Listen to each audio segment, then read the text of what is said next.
Good evening. Annual town meeting for Concord will now be in order. I see that there is a sufficient number of voters present to permit us to open the meeting, and I do so declare. The meeting is called pursuant to a warrant signed by the Select Board on March 14, 2017. I have inspected the return of service on the warrant dated March 16, 2017, and find it to be in order. I declare that the meeting is properly called. This would be a very good time to silence your mobile phones.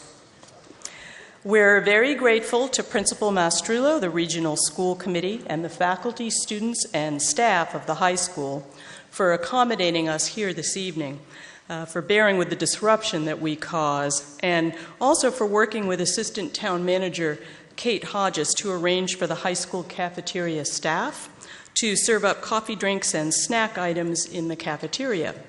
You'll find them all the way down toward the auditorium. Please do have a snack, but please do not bring anything but water into the gymnasium. This evening, the gymnasium is the only venue for the meeting, and voting will take place only in the gymnasium. To vote on tonight's articles, you must be occupying a seat in this room. CCTV's live coverage of the meeting will be broadcast in the cafeteria so that those who are enjoying a snack may follow along, but no voting will take place in the cafeteria. The meeting will also be broadcast live on the high school's radio station. I would now like to invite Fire Chief Mark Coutreau to come to the podium to tell us what we need to know in the unlikely event of an emergency this evening. Here he comes.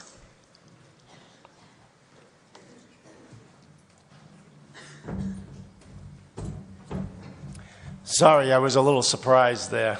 Timing wasn't right. Good evening. Welcome to town meeting. Just a few short items to make sure we have a safe town meeting. We want to, if you look around, just notice the exit nearest to you. You may not see an exit sign, but behind the screen here, there is an exit.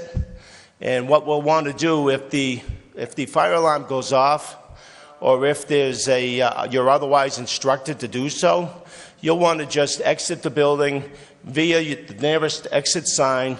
And when you go out of these doors, you're going to immediately look around and see the exit door to the outside.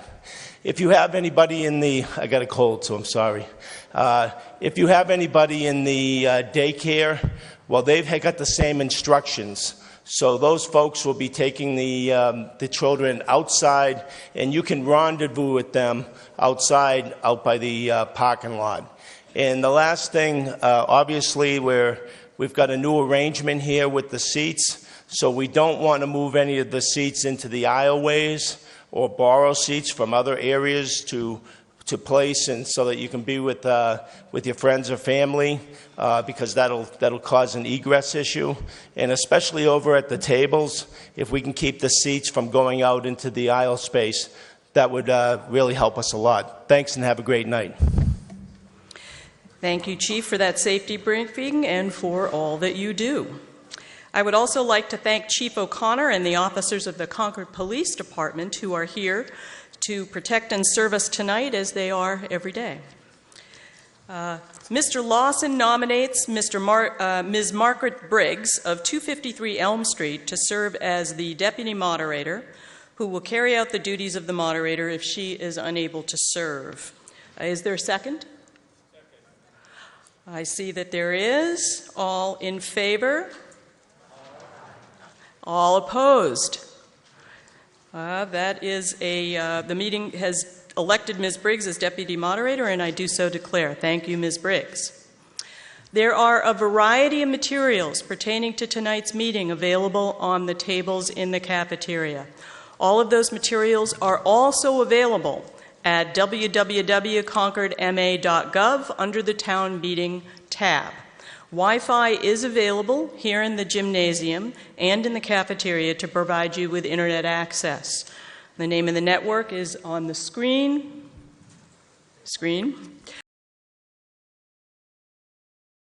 If you pick up nothing else, pick up the Finance Committee report. The first 61 pages will tell you everything you need to know about town finances, including the budgeting process, debt management, and a 5-year projection on property taxes. It also contains the consent calendar, all of the warrant articles, and the recommendations of the Finance Committee and the Select Board on the articles. This report has won many statewide awards, and we owe our thanks to the Finance Committee, Finance Director Carrie LaFleur, and her staff for another excellent report. The good order and control of fiscal affairs that you see presented in the FinCom report are the main reason that Concord is one of the few communities in Massachusetts that enjoys a AAA bond rating. And for that, we owe our thanks not only to our Finance Director and Finance Committee, but also to our Town Manager and his staff, our Select Board, and our local and regional school committees.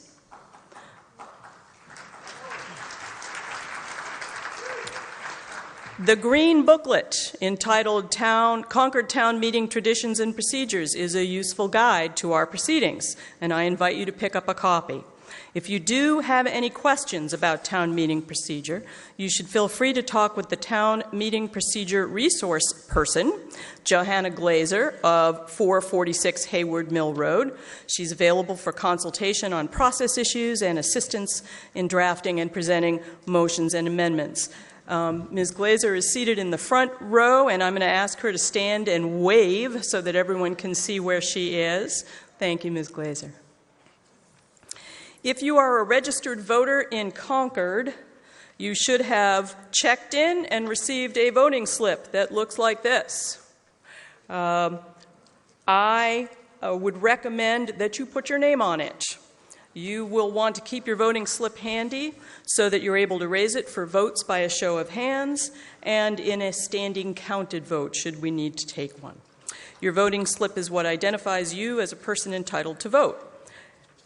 Okay. If you are a resident of Concord who is not registered to vote, or a visitor to tonight's meeting from another community, you should have checked in as a visitor in the cafeteria, and you should have a visitor badge, and you should be sitting in the visitors section, which is located in the bleachers in the right rear corner, and that area is marked. We welcome you as observers of our town meeting, visitors. I have appointed Mr. Abe Fisher of 400 Hayward Mill Road to be the head teller, and Mr. David Carr of 82 Lawsbrook Road to be the head ballot supervisor, and Mr. Paul Horwitz of 173 Hayward Mill Road to be the assistant ballot supervisor. Mr. Fisher will be supervising vote counting on the floor in the event of a counted vote, and Mr. Carr will be supervising the ballot counting procedure and vote certification in the event that the meeting votes for a paper ballot on a motion. Mr. Fisher, are the tellers ready to be sworn? We are. Thank you. Mr. Carr, are the ballot counters ready to be sworn?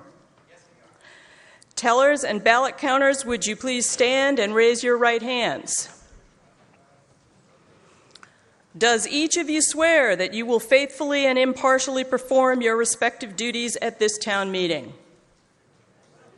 Thank you all. On behalf of the meeting, I do thank Mr. Fisher, Mr. Carr, Mr. Horwitz, and each of the tellers and ballot counters for taking on this vital town meeting function. And if we do call upon you to count a vote, please do not forget to count your own votes. A number of additional thank yous are in order this evening to the really team of people who have made it possible for us to hold tonight's meeting and to have it run in the smooth and orderly way to which we have become accustomed. First of all, the Public Works staff, Andy Giles, Mick Hone, and Rich Weaver, they have done the labor to assemble the meeting hall space for us for years. Chief O'Connor and the police department, Chief Goutreau and the fire department have put in hours for us, helping us set up. Thistle Communications has set up their screens and our microphones for us. We have a child care coordinator and child care sitters, CPR and first aid certified. They are Shannon Babu, Ruth Ann McCarran, Gail Gray, and Victoria Ray Wilson. They make it possible for many parents of small children to come and attend town meeting. We will have Girl Scouts Sabrina Camo and Maya Fingerly, and Boy Scouts Xander Caulfield and Clark Stevenson helping us with the flag ceremony this evening in just a moment. In the town clerk's office, we have acting town clerk Pat Clifford, who is here with me and will assist me this evening, and Arlene Fitzpatrick back in the office, who has been extremely helpful. The town manager's office staff and the town manager, Chris Whalen, Kate Hodges, assistant town manager, Andrew Mara, who jumped in the lurch when we lost some people who would otherwise be doing his job. Thank you, Andrew. Denise Caruso, who's actually of the police department, and Laurel Landry. A special thank you to Laurel Landry, who is our town meeting coordinator, who somehow keeps this whole enterprise, and especially the moderator, on track. A thank you goes to the professional and ever-resourceful staff of CCTV who've helped us set up and will broadcast live tonight. I also want to thank former moderators Eric Van Loon and Ned Perry, who continue to support our town meeting traditions through their generosity with time and materials with me. Thank you both.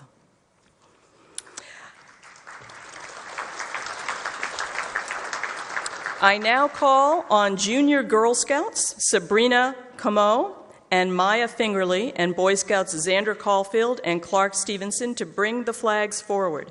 And I would ask you all to please stand while the flags are brought forward, if you're able, and to remain standing for a moment. Scouts?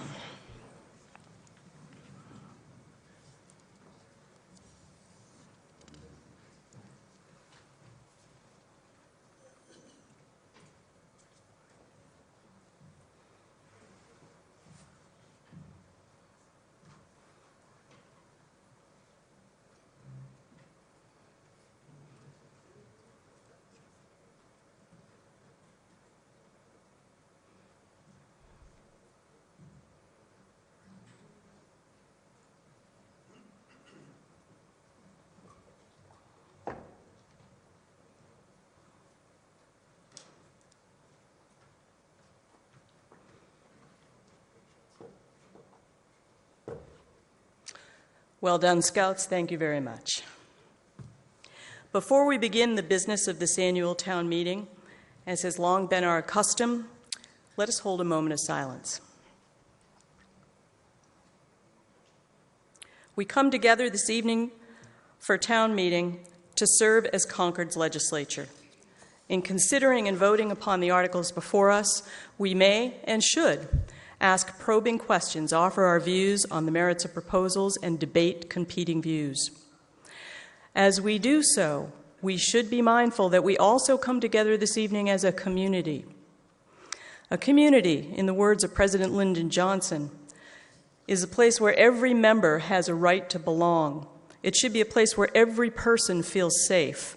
It should be a place where each individual's dignity and self-respect is strengthened by the respect and affection of his neighbors. It should be a place where each of us can find the satisfaction and warmth which comes from being a member of the greater community of humankind. Let each of us here tonight maintain an open mind, an open heart, graciousness when we disagree, and a healthy sense of humor, so that the debates of this meeting will not be a source of division among us when our business here is done. Thank you, and please all be seated.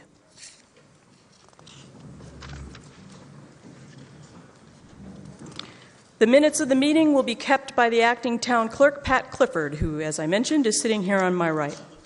Our select board is seated at a table to my left. Well, select board. Our school committee is also seated at a table to the left.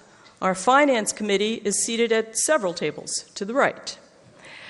I would like to note that the members of these boards and committees are all volunteers, and I know that they all find a great deal of personal reward, not to mention many television appearance opportunities, in their service to our town. If you too would like to reap these enormous rewards, do important and interesting work, and get to know your community better, you could fill out a green card to volunteer for one of our many boards or committees, and you'll find one out on the table in the cafeteria. You'll also find it on the inside cover of the Finance Committee report, and you can find it online at www.concordma.gov. If you want to know more about what our boards and committees do, the town report is an excellent source of information. It will tell you about our town. It will tell you what every board and committee that is standing in the town has done for the year. And it's a really useful, another award-winning book that's really useful, that tells us so much about the community that we live in. Mr. Lawson moves that the reading of the warrant and the return of service thereon be omitted. Is there a second? I see that there is. Any discussion?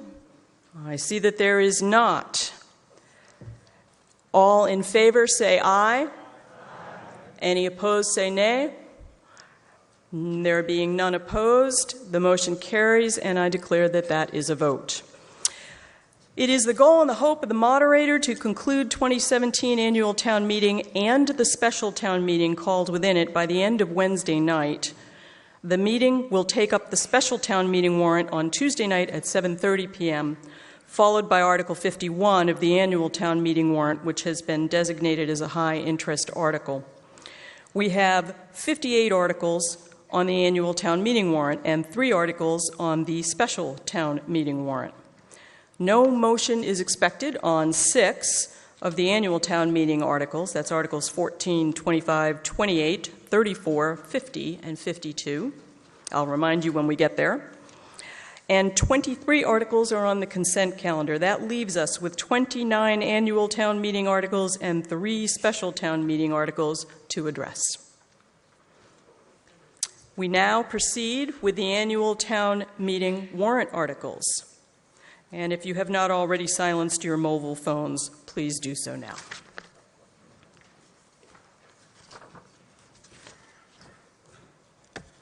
As a preliminary matter, Mr.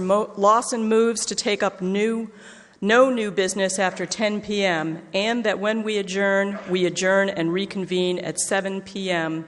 on April 25, 2017, in this hall. Is there a second? I see that there is. All in favor, raise your ballots, please. Thank you. Any opposed, raise your ballots. I see that the motion carries by a unanimous vote, and I do declare. I'm pleased to announce under Article 1, the choice of town officers, that by the overwhelming majority of the votes cast at the town election in March, Michael Lawson was reelected to the Select Board for a term of 3 years. Wallace Johnston was reelected to the School Committee for a term of 3 years. Linda Escobedo was reelected to the Concord Housing Authority for a term of 5 years. And yours truly, Carmen Reese, was reelected as town moderator for a term of 1 year.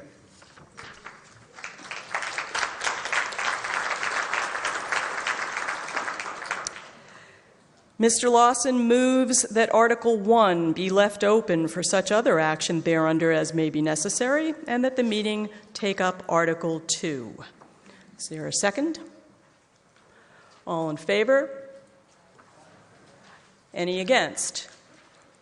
I see that the motion carries, and I do declare that that is a vote. That brings us to Article 2. We will now take up the consent calendar under Article 2. We got that up, okay. The motion is that the town meeting take action on the 23 articles listed on the consent calendar without any debate, provided that any 5 voters may place a hold on any article listed, in which case that article will be removed from the consent calendar and taken up in the ordinary course of business. You will find the full consent calendar on page 62 of the FinCom report.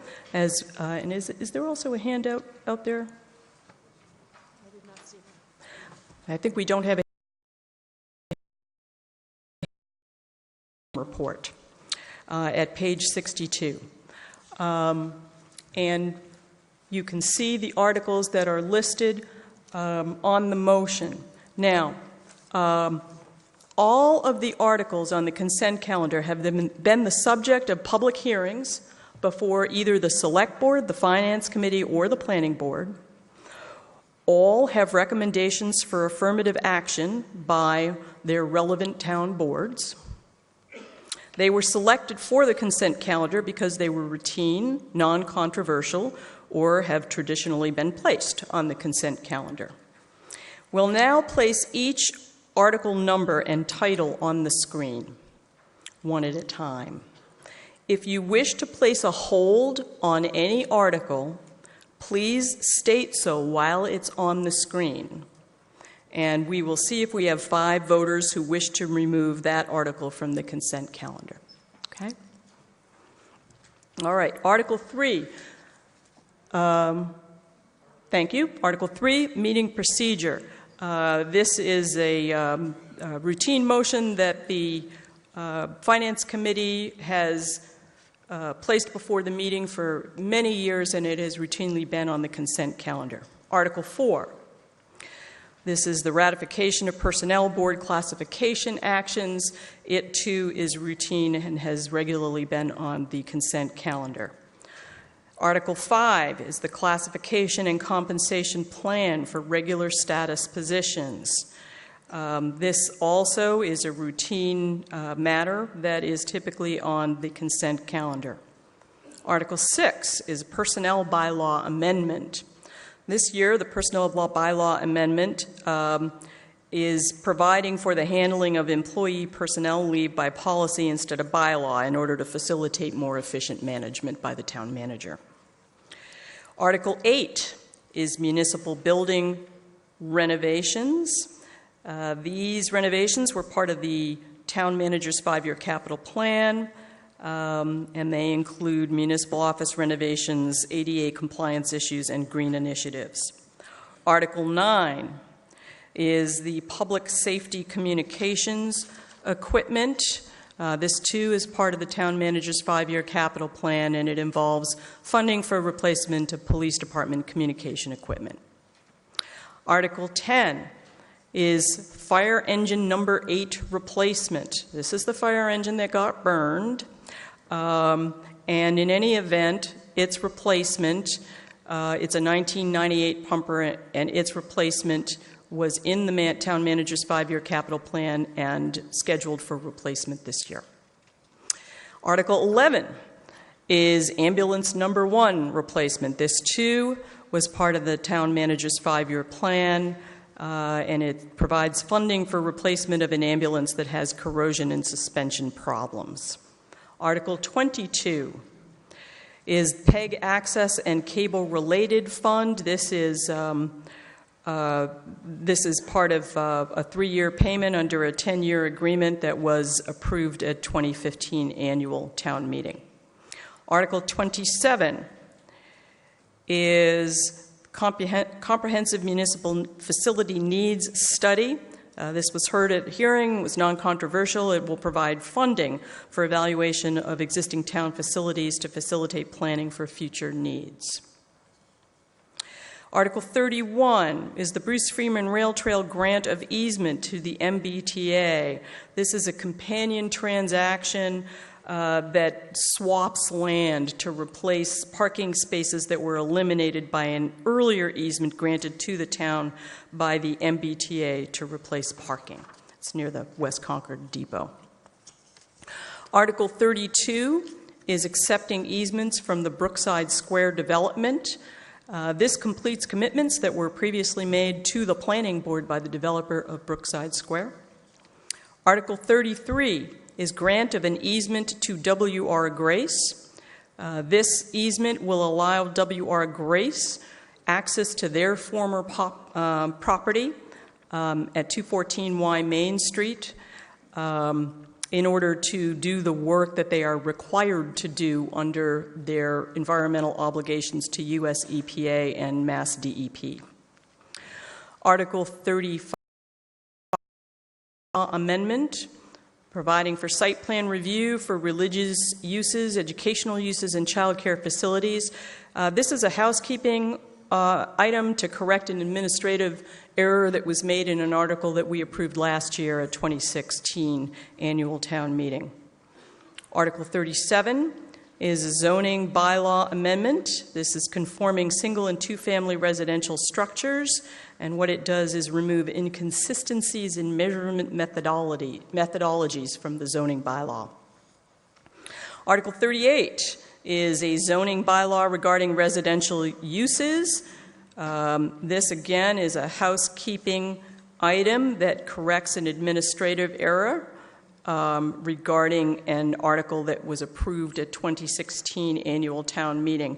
It also removes some measurement inconsistencies in the zoning bylaw.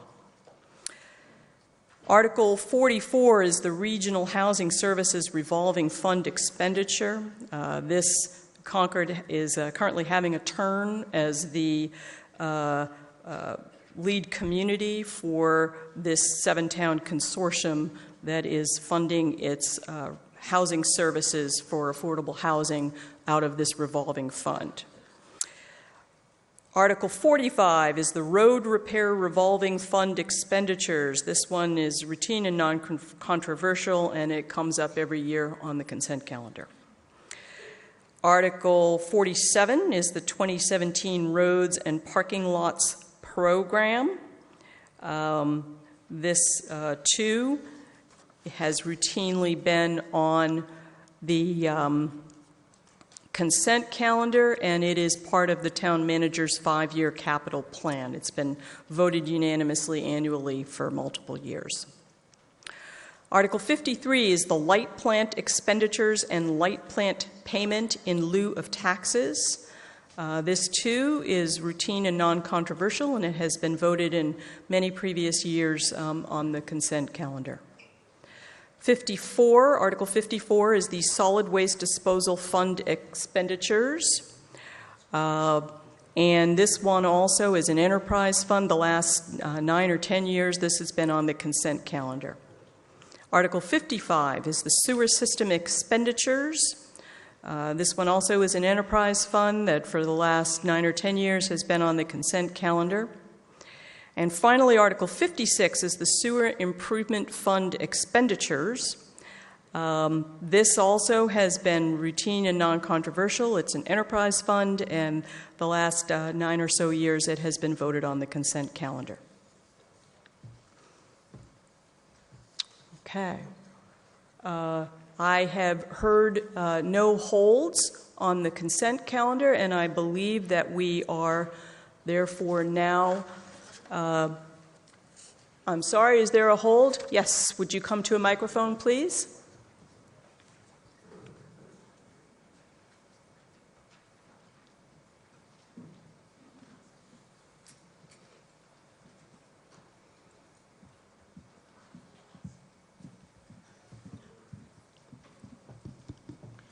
Terry Rothermel, 330 Muskegon Road. Mr. Rothermel. I speak to Article 47.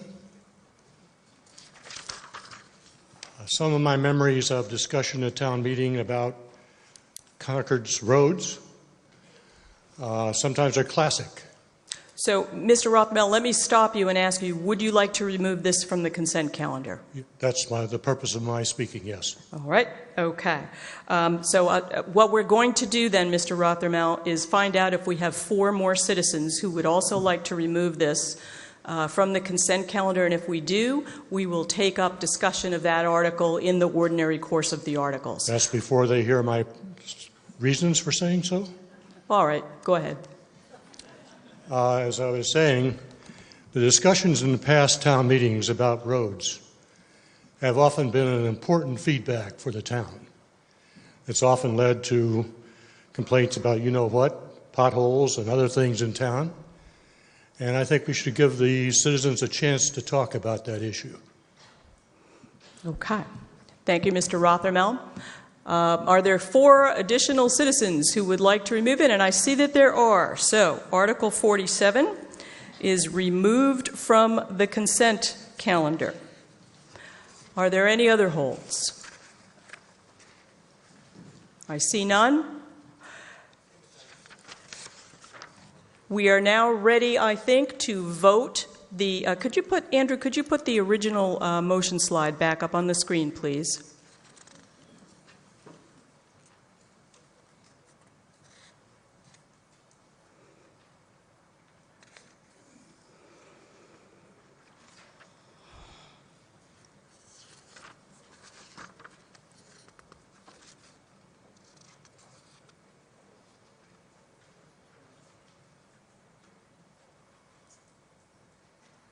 Next one.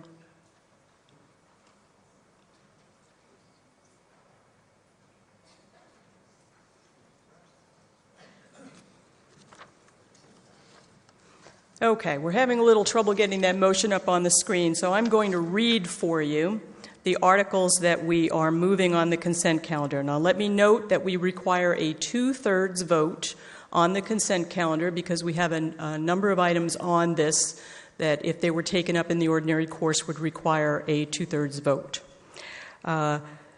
So we are voting on, thank you, there it is, Articles 3, 4, 5, 6, 8, 9, 10, 11, 22, 27, 31, 32, 33, 35, 37, 38, 44, 45, not 47, 53, 54, 55, and 56. All in favor of the articles on the consent calendar, please raise your ballots. Thank you. All opposed? Seeing none, that is a unanimous vote in favor of affirmative action on the consent calendar, and I do so declare.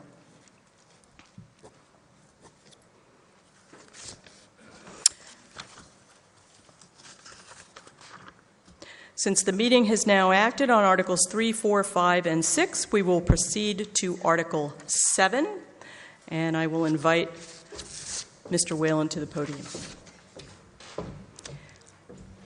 And just before you get started, Mr. Whalen, I just want to note for speakers, for presenters at the podium, your presentation time will show in the clock on the screen. There are yellow and red lights on the podium to your right that will alert you when your time is almost up. The yellow light will flash when you have 30 seconds left, and the red light will flash when you have 10 seconds left. And then I've got this bell here. Thank you, Madam Moderator. Chris Whalen, Town Manager. I live at 1935 Main Street. Mr. Whalen. Article 7 requests that the town appropriate $40,943,520 for the operation of town departments during the coming fiscal year. Our new Finance Director, Kerry LaFleur, and her budget team have assembled 2 very informative documents, the Town Manager's Budget and the Finance Committee report the moderator referred to earlier. Both are available in hard copies and online, and they provide a wealth of information about town department expenditures and our operations. The budget book includes performance measures for each department as well as recent historical data. The budget for town government spending for fiscal 2018 is just over $23 million and conforms to the spending guidelines set by the Finance Committee last November. The town budget is proposed to increase by $1,050,000 or 4.77% compared to the current year. As is evident from this slide, personnel costs represent the majority of expenses at 75% of town operations. The ratio will continue in 2018. Operating expenses and capital investments make up the balance of the cost of town government operations. In addition to the $23 million proposed for town government, Article 7 includes an appropriation for the so-called joint accounts that are shared between the town and the Concord public school system. These include group health insurance for employees and retirees, employee retirement expenses, and debt service. These costs, together with the town operating budget, amount to a total requested appropriation of $40,943,520. As in prior years, I'm identifying a reasonable wage adjustment for town employees as my top priority. Competitive wages allow Concord to attract and retain talented staff. The budget requests $793,000 be allocated to the salary reserve line item. This will allow the town to grant a wage adjustment of 2.5% for all employees may reach who are not yet at the top of their scale. This amount also includes an allowance for union collective bargaining agreements. The contract for the public safety dispatchers has been settled, but all others, including police, fire, library, and highway employees, are still under negotiation. Other priorities are shown on this slide, including maintaining our commitment to allocating a portion of the budget to capital equipment, such as computers and vehicles. The one new position I am recommending for the coming year would be to fund a new fire inspections officer who will do permitting and inspections for the fire department to deal with the considerable workload that the department has experienced on a daily basis. I also have included in the budget an increase in Sunday hours for the main library, more hours for the public health nurse who works with seniors, increased town support for the youth services coordinator, which has been funded through a grant from the community chest for many years, increased hours for outreach workers and van drivers at the Council on Aging, an allocation of $10,000, which we expect to recoup to assist in the management of the Visitors Center, the Visitors Information Center, which we're taking over from the Chamber of Commerce. Also included in the budget are funding for the Crosstown Connect regional transit service on a trial basis and additional hours for the plumbing, electric, and gas inspectors. The items that I consider to be non-discretionary in the budget and over which we don't have much control are upgrading the human resources software, which is so outdated the company no longer provides technical support. Offsetting $50,000 in funding for firefighters for the 2nd ambulance staffing in West Concord. That was paid for from the stabilization fund last year, but now must be built into the budget on an ongoing basis. Increasing the Public Works snow and ice account to reflect higher spending and allowing for the mandatory payment for veterans benefits, 75% of which is reimbursed to us by the state, but not for a year. Departments requested funds for several programs that could not be accommodated in the budget this year, but may need serious consideration in future years. Those included a proposed police narcotics detective, a 2nd school resource officer to work with younger students in the middle schools, an additional officer to help with the increasing workload of the police department during the day shift. The fire chief also requested 4 additional firefighters so that he could staff the 2nd ambulance 24 hours a day, 7 days a week, instead of the 12 hours a day, 7 days a week that we're currently staffing that 2nd ambulance. And Public Works would like us to budget the snow and ice account to the full 10-year rolling average, which we weren't quite able to do.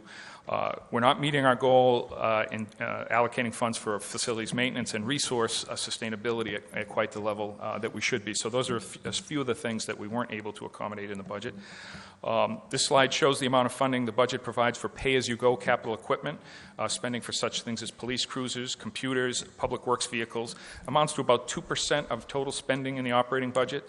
Our financial policies target capital expenditures of between 2 and 3% out of ongoing operations or pay-as-you-go, together with 5% debt service.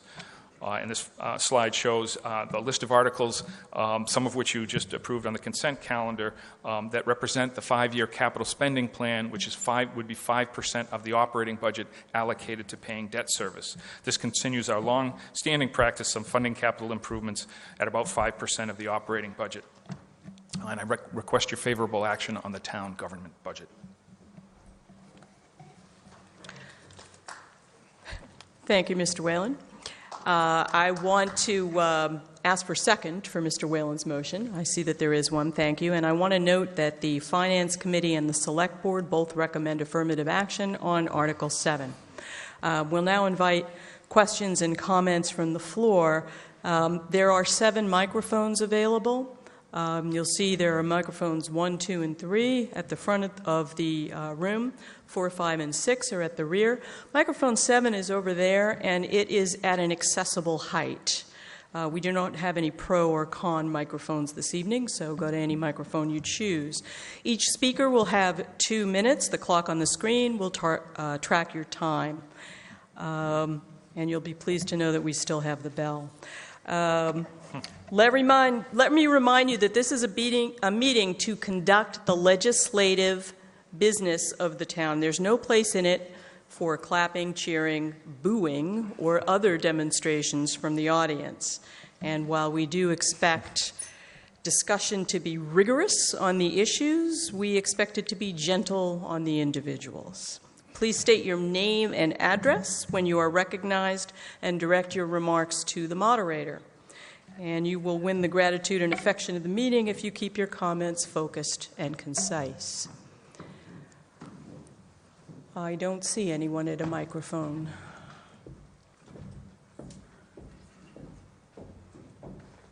There we go, microphone number 3. Pam Swing, 54 Francis Street. Ms. Swain.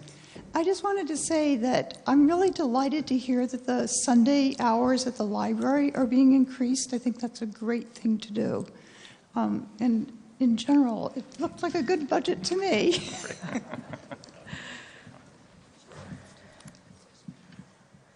Seeing no one else at a microphone, it appears that we are ready for a vote on Article 7.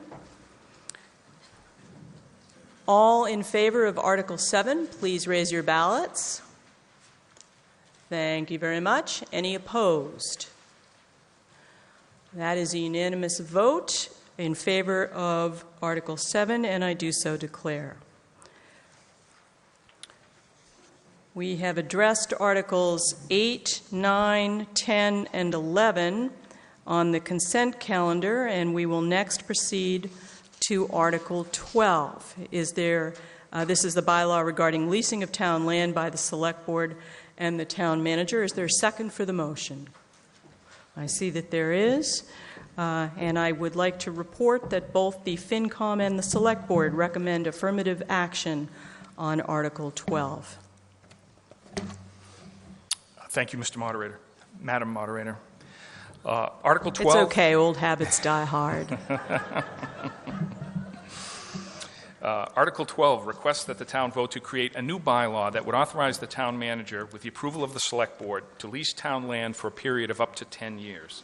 A special act of the legislature was given final approval in 1981, and it currently authorizes the Select Board to issue long-term leases for surplus town land and buildings with the approval of town meeting. Under this legislation, long-term leases for properties such as the Emerson Umbrella and 51 Walden Street have been granted to allow town-owned buildings to be reused by private groups such as local organizations which support the performing arts.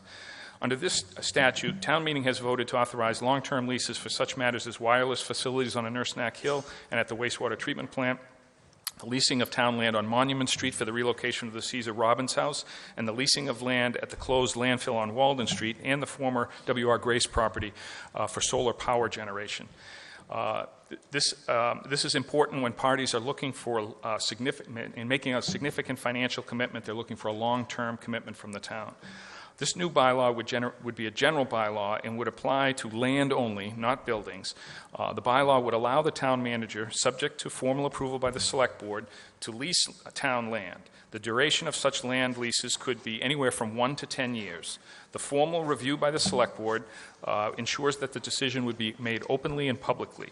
The town manager currently has authority to lease farmland for up to 3 years.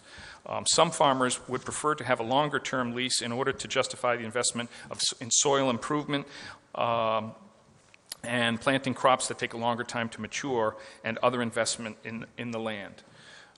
Just be with me, Andrew.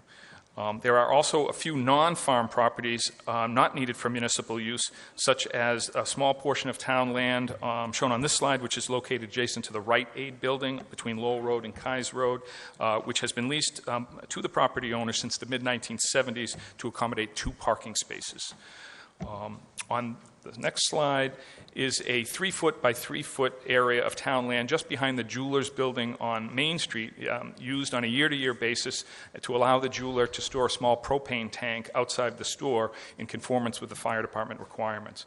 The ability to lease or license such properties for a short term, pursuant to a public review process, can help the community make wise use of public land in support of farming or businesses which benefit the public. And I request your support for Article 12.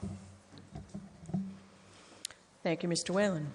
We're ready for comments and questions on Article 12.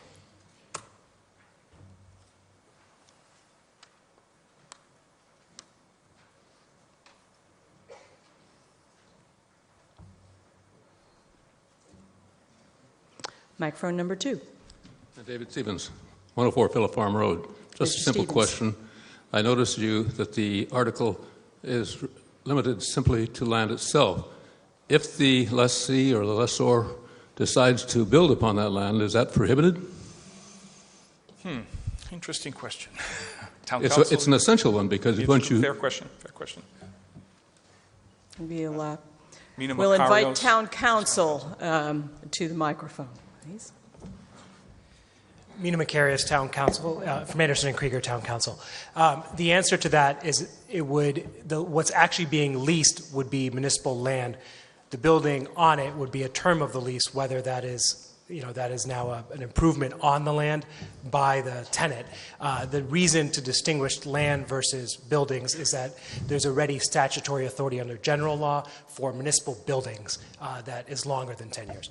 In short, yes, you can build on it. And as far as I'm concerned, that defeats this article.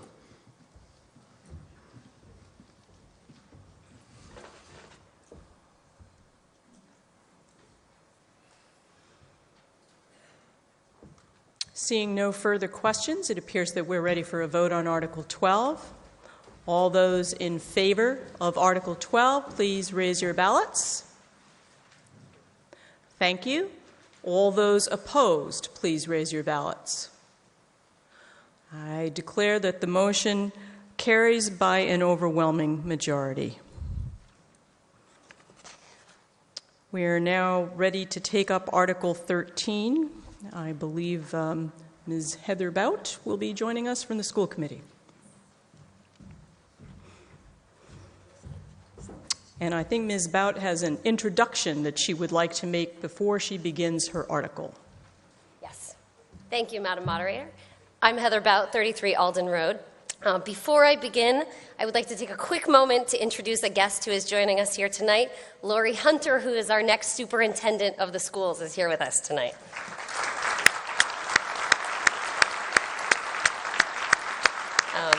Just briefly, Lori comes to us from the Duxbury Public Schools, where she's been an inspiration to many, and we're very excited to be working with her as of July. So thank you for being here tonight, Lori. We really appreciate it.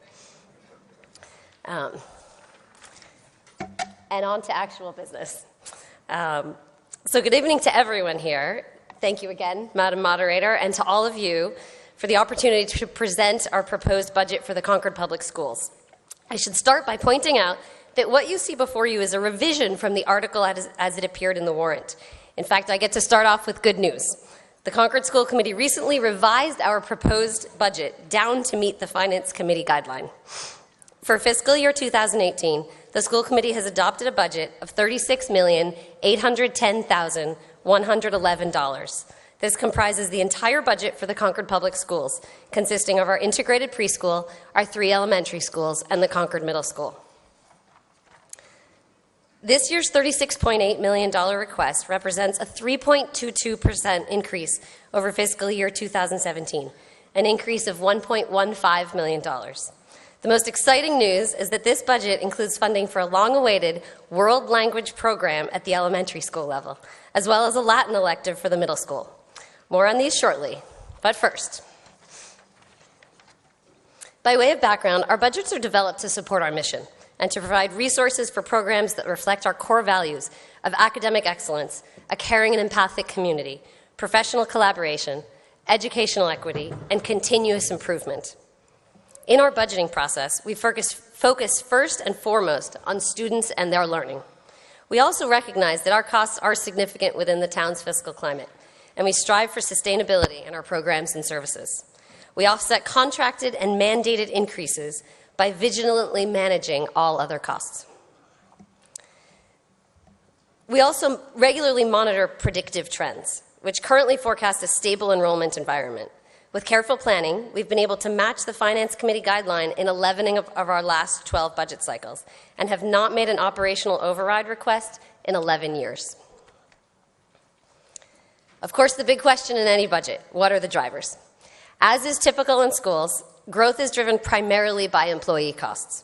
Based on our recently settled teacher's contract that includes an additional mid-year step increase, teacher salaries represent 2.8% increase to this year's budget, while other employees account for 1.3%.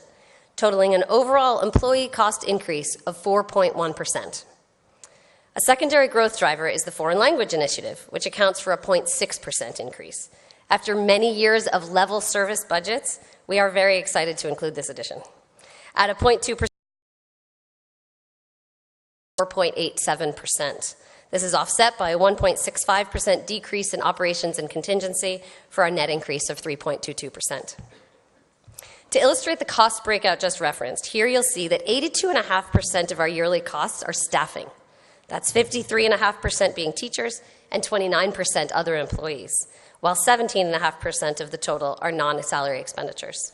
Much of our salary escalation is bound by contracts negotiated on a 3-year contract cycle. And now, for the exciting part. I know, most of us don't usually associate budget presentations with exciting, but this part really is exciting. The Concord School Committee is thrilled to be including the launch of a Spanish language program for the elementary schools in next year's budget. The benefits of elementary language study are countless. In addition to the significantly increased potential for fluency and broader opportunities in our global future, learning a language between the ages of 5 and 10 literally creates increased synapses in the brain, enabling improvement in other academic areas, increased empathy and understanding, and enhanced critical thinking, problem solving, and other cognitive skills. I could go on, but I'll spare you for now. The bottom line is that while we boast a world-class school system, we have been behind in providing a world language opportunity at the elementary school level. We will be very excited for our students with the passage of this budget to finally offer that opportunity. We are also excited to announce the addition of a Latin elective at the middle school. The benefits of offering Latin are also multifold. Beyond the obvious benefit of increased rigor, a Latin elective provides a language learning opportunity for students whose schedules don't currently allow one due to special ed demands. In addition, Latin provides insight into the Roman influences still at play today in government, philosophy, history, and other areas. To balance our growth areas, we've made reductions this year in multiple operational areas, including capital outlay, transportation, custodial overtime, contingency, supplies, utilities. Of note, though, are the recent reductions that allowed us to meet the Finance Committee guideline. We did so by decreasing our request in 2 ways. First, by acquiring 2 new buses via 5-year lease to buy instead of purchasing outright. And second, by reducing our contingency allowance. In total, these bring us to a net decrease of $1.15 million. We also carefully monitor our 5-year annualized growth rate, shown here. The red line shows a constant rate of 3.37% for the past 10 years, slightly above this year's increase of 3.22%. The blue line indicates the actual budget increases for the district since 2008. The gap between the two represents funds that were not requested from taxpayers during those years. We did have to make some difficult cuts during those years, and we have been gradually trying to catch up in various areas in some of the years since. To summarize, this slide shows an overview of the major budget areas and shows our emphasis this year on funding the Foreign Language Initiative in the regular education area, which is increasing by 4.83%. Special education accounts for a slight increase of 0.87%. The 5.3% increase in administration is driven by the addition of 1 full-time employee, and fixed costs are increased by 3.2% in liability insurance premiums. Before I wrap up, I'd like to thank you for your ongoing and generous support of the Concord Public Schools in years past, and share some highlights of the accomplishments that you all have helped to enable. Our students consistently score highly on state tests. 2 of our schools are recognized as Level 1, and Alcott was recently designated as a 2016 commendation school. Even beyond the standardized results, however, lies a student body accomplished at many levels on many fronts. Our students make us proud at a myriad of academic and arts competitions and participate in interdisciplinary and community service projects. We are very proud of our students and hope that you will join us in supporting them into the 2017-2018 school year and beyond. Thank you so much for your time here and your support. Thank you, Ms. Bout. Is there a second for Article 13? I see that there is. Yes, why don't you stay there? And I would like to note that the Finance Committee and the Select Board recommend affirmative action on Article 13, and we're now ready for questions and comments from the floor.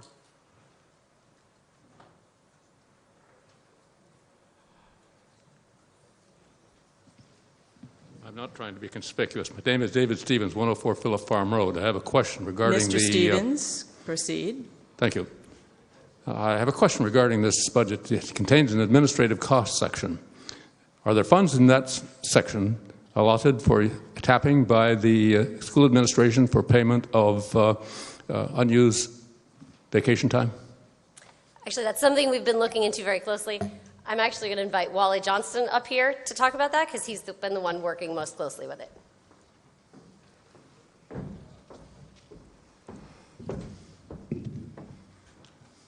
Wally Johnston, 1479 Main Street. Mr. Johnson, thank you. Thank you, Madam Moderator.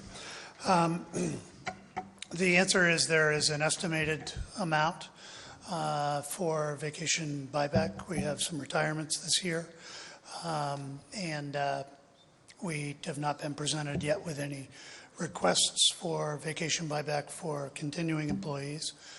We'll take those up individually. Your answer is yes. Yes. So that they have to ask you for it. That has to be requested and authorized. Yes. There are two facets to that. One would be contractually people who are retiring or moving on from employment are due any unused vacation pay.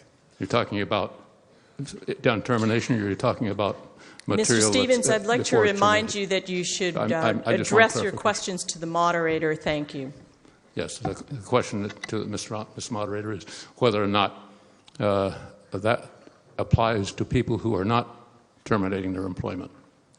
People who are not terminating employment will, under a new policy we're implementing, will be required to be requested of the school committee for approval and designation that funds are available. And for Mrs. that. Moderator, those funds do exist. Is that correct? Those funds do exist in anticipation of that. There is an estimation in the budget for those numbers. Thank yes. you. Thank you, Mr. Stevens. Microphone number 5. Charlie Blair, 26 Florio Drive. Mr. Blair. Thank you, Madam Moderator. Just a question from the budget book. We've always been a strong supporter of the MEDCO program in Concord. It was way back in the 60s. But I noticed here that there's been a trend as far as the K-5 enrollment. And in Alcott, there are 45 students. In Thoreau, there are only 5. And in Willard, there's only 3. And I was wondering what the reason was, and if there was, it seems to me that goes against the reason to have it for both the MEDCO students as well as our students. So I'd like to have an answer, please. Thank you. Absolutely. So the reason is that a few years ago we decided that the MEDCO students would be better served as a cohort together. So we started enrolling all MEDCO students when they started at kindergarten in the Alcott school. The reason there are still a few left at Willard and Thoreau is that those who were already there were grandfathered in, so to speak. So there are a few kids left at the highest grades in Willard and Thoreau. The rest are coming through Alcott. By doing that, we've been able to really address that cohort very specifically and successfully, narrowing the gap much more than before and adding some extra support programs for them. Could I have a follow-up? Yes, briefly, Mr. Blair. Thank you. Does that mean that within the next couple of years there won't be any MEDCO students in the Willard or the Thoreau district? Yes, it does. So they will all be at Alcott. And again, that was for the benefit of that cohort to better support them. Thank you. Sure. Microphone number 3. Thank you, Mr. Moderator. Name is John Flynn, 46 Miriam Road. Mr. Flynn. And I'm certainly not speaking against school budgets. Trust me. I just wanted to point out that from 2010 and 2017, my personal taxes on my very small house have gone up 88%. And my current taxes are 31% of the purchase price of my house when I moved to Concord. Thank you, Mr. Flynn. Microphone number 6. John Flynn, again, from Range Road. Mr. Flynn? I had two questions or comments. Do we always have to hire PhDs to have good school teachers? I don't think you have to be a PhD to be a good school teacher. And my second question is, where are we with drugs in the high school and the school system? Let me take the first one first. No, we don't have to have PhDs for school teachers, absolutely not. At the same time, our strategy and our philosophy is to hire and retain the best possible teachers that we can. In Concord, we have high expectations for our students and for our whole community, and we hire accordingly. So we do look for the best in the field, and we hire to retain them.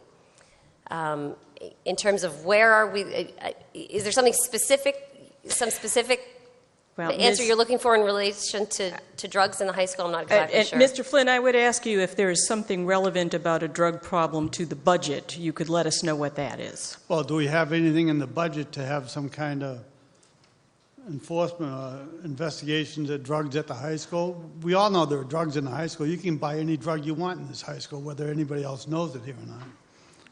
This is the K through 8 budget, Mr. Flynn. Well, it's probably there too. I mean, that's where you start. I would say that there is absolutely money in this budget for student support services. At K through 8, again, there isn't as much of a drug problem, we'll say. Certainly there are going to be those issues in any middle school, and that is part of why we support, in the budget, the support teams that are in place at the middle school. So we have very strong support systems in place, both to support the children, the students proactively, as well as to deal with any discipline issues that come up. Thank you very much. Microphone number 1. Hello, Mary Beth Cusick, 513 Strawberry Hill Road in Concord. Ms. Cusick? I just wanted to offer a comment in support of the budget. I am extraordinarily impressed by how lean the budget is, how minimal the increase is, and I'm super excited as a parent of children in the elementary school and about to be in the elementary school by the addition of Spanish and Latin in the middle school. And I would love if you just would have a comment that would support, just sort of elaborate a little bit more on why the Latin and the Spanish programs are so important. Well, I'll say first, I promise she was not a plant, but this is my favorite thing to talk about.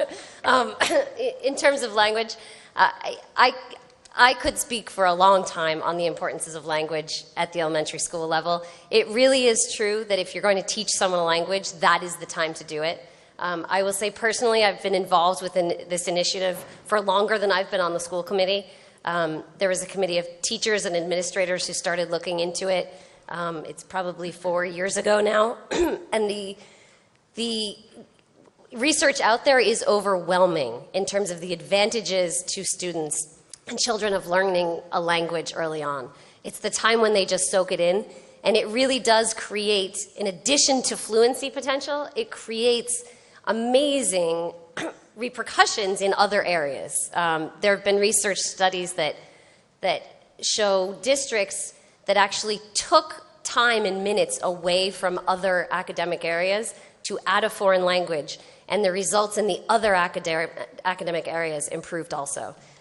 It's just overwhelming. It's such an important thing for children, especially in the world that we live in today that is becoming more global, that I really feel like it's overdue, and I'm very excited to have it in this budget, hoping that it will pass. Latin as well, again, it's just another way to support that global learning of our students. So thank you for the question. Thank you. Thank you.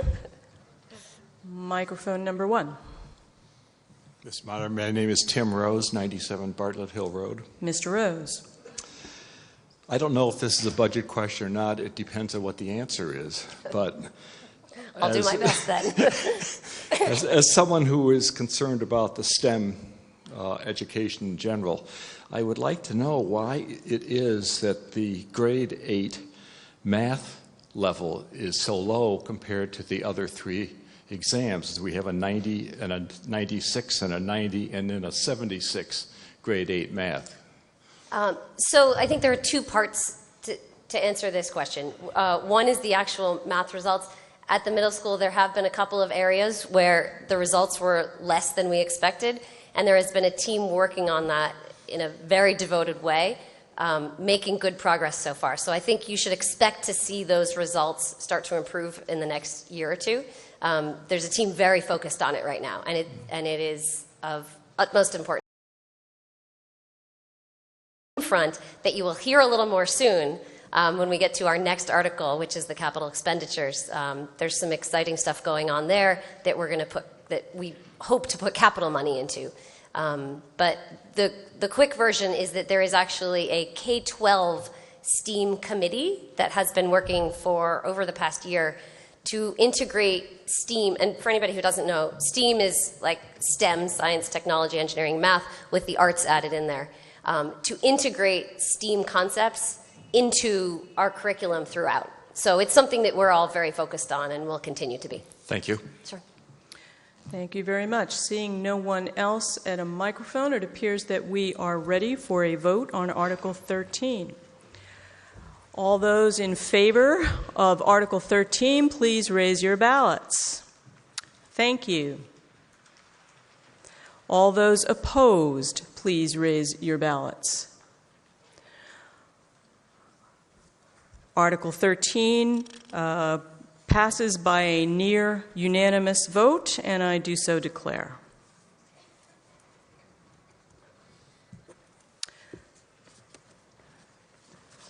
I have no motion on Article 14. Accordingly, I declare that the meeting is taking no action on Article 14, and we will proceed to Article 15. Is there a second for Article 15? I see that there is.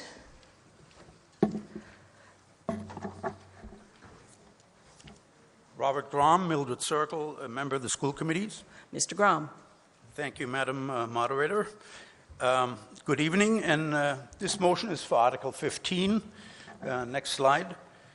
This article authorizes the treasurer to borrow $850,000 for construction, renovation, repairs, related work at various Concord public school facilities. This borrowing is part of the town manager's 5-year capital plan, with the debt service costs to be funded within the levy limit. And before I describe the planned fiscal year 18 projects, I'd like to share 5 of the fiscal year 17 projects that have been completed recently. Next slide.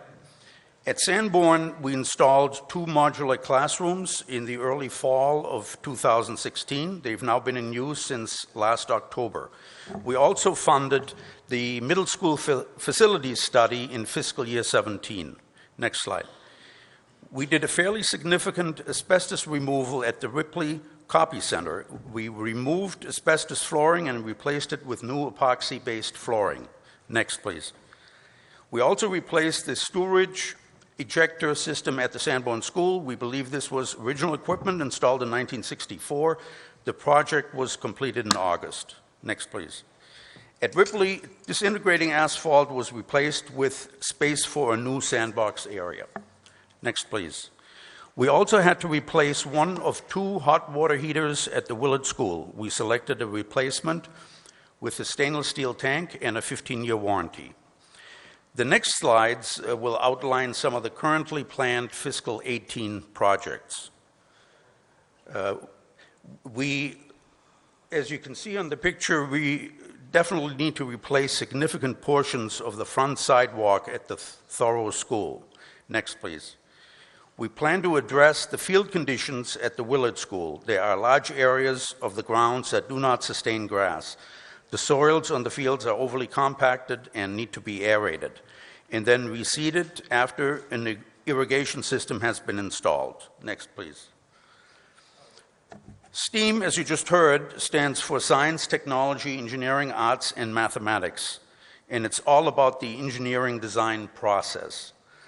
The following paragraph is from our own STEAM report presented to by the STEAM committee to the school committees of March 22nd last year. The engineering design process is a systematic, hands-on approach to learning whereby students work with teachers to define, describe, and identify problems and challenges. Then they follow an iterative series of steps to develop and test alternatives to lead to a final solution or product. Within the area of STEAM, special emphasis is placed on expressing quantitative relationships, assessment, and presentation. That is, using math to express information accurately and precisely. The STEAM Lab will provide professional development to elementary teachers concerning the engineering and design process, but also, very importantly, provide an exciting experience for our K-5 students. At Ripley, in order to accommodate the STEAM Lab, building infrastructure improvements account for 75 to 85% of the dollars under this article. And they include a new exterior glazing system, exterior repairs to wood trim, a new mechanical system, a new electrical system, and asbestos abatement. Next slide. At the Elkhart School, we are planning to make lighting improvements in the Elkhart Gymnasium and Auditorium with high-efficiency LED lamps, flooring replacements, as well as the replacement of one of the energy recovery units on the rooftop HVAC units. And lastly, we are also allocating $75,000 towards the playground project at the Concord Integrated Preschool. 18 seconds to go, perfect. Thank you very much. Actually, that's 18 minutes in the red, Mr. Grom. Oh! Red's my favorite color. No. Anyways, I appreciate your attention and hope you support our article. Thank you, Mr. Grom. I'd like to note that the Finance Committee and the Select Board both recommend affirmative action on Article 15, and that Article 15 requires a 2/3 vote. We're ready for questions and comments on Article 15. Microphone number 5. My name is George Garrett from 148 Peter Spring Road. Mr. Corrett? So I noticed that you are looking at upgrading the lighting. And I was wondering if you were aware of a study that says LED lighting that does not have a black body radiation spectral characteristic is equal to black body spectral lighting in terms of the influence on the productivity of the learners and the cognitive ability of the learners. Has such a study ever been done that you are aware of? You may answer, Mr. Grom. I'm not aware of one, no. So I would ask, but is there assumption, Mr. the moderator, that the LED lighting will not have a negative effect on learning without a study? That is our assumption, yes. Thank you. I see there's someone at microphone number 7. Now, you know, you're at the accessible microphone, which is why that's so short. If you don't, you could sit down. That'll work. Madam Moderator, Kitsley Rothermel, 330 Musket Oakwood Road. Ms. I just Rothermel? have, a few questions about the STEM or STEAM project at Ripley. First of all, I'm having a hard time visualizing exactly what part of the building you're planning to use. And secondly, I'm also, as a former teacher, having a little difficulty imagining how every student K-5 from 3 different elementary schools is going to really be able to take much advantage of what is available over there. I mean, it seems like a lot of field trips back and forth to me, but maybe there are other ways you plan to approach it. Okay, Thank you. The space itself is, oftentimes you see a bus parked, the new electric bus. The gym is next, and the space is sort of next to that. It's about 30,000 square feet, so it's a sizable. 3,000. Sorry, yeah. Oh, yeah, that'd be a little too big. 3,000. And as far as the involvement of students is concerned, we will have Every student participates in this program at least twice a year for an approximate 3-hour period of time. The thing that personally appealed to me is that every student is involved, and it's not a matter of, having a limited exposure to this program. And it's a situation where over 5 years we are going to build out the STEAM initiative and involvement, and at some point a lot of this STEAM laboratory exposure will be very likely at each school. And this space, very importantly also, is going to be used for professional development for elementary school teachers, which obviously is extremely important.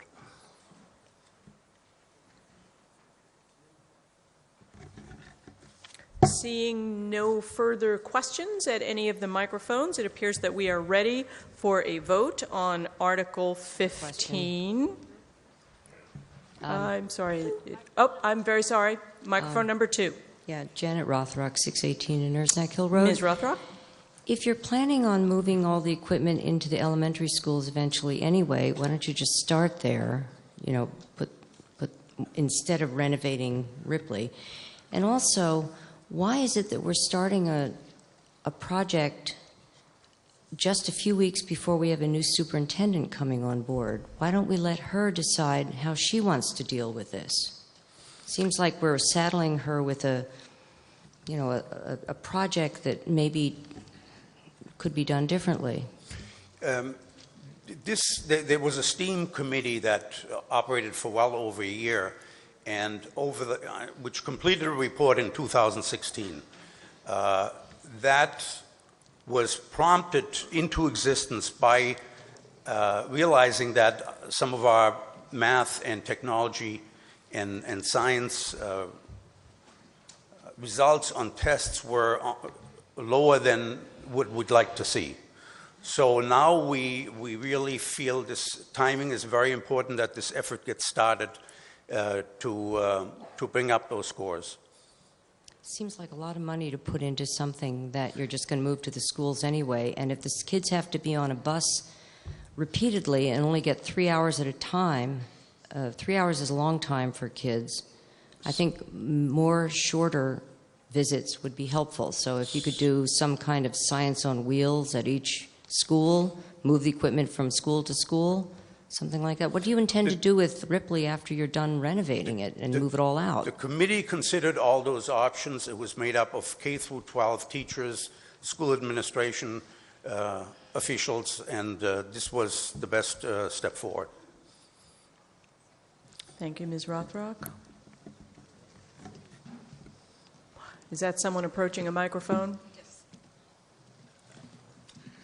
Microphone number 2. Thank you, Ms. Moderator. Nancy Teasdale, 42 Riverside.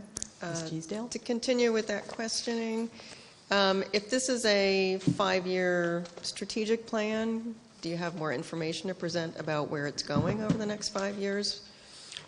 The space itself is almost multi-purpose, because the equipment that we used in STEAM labs is movable.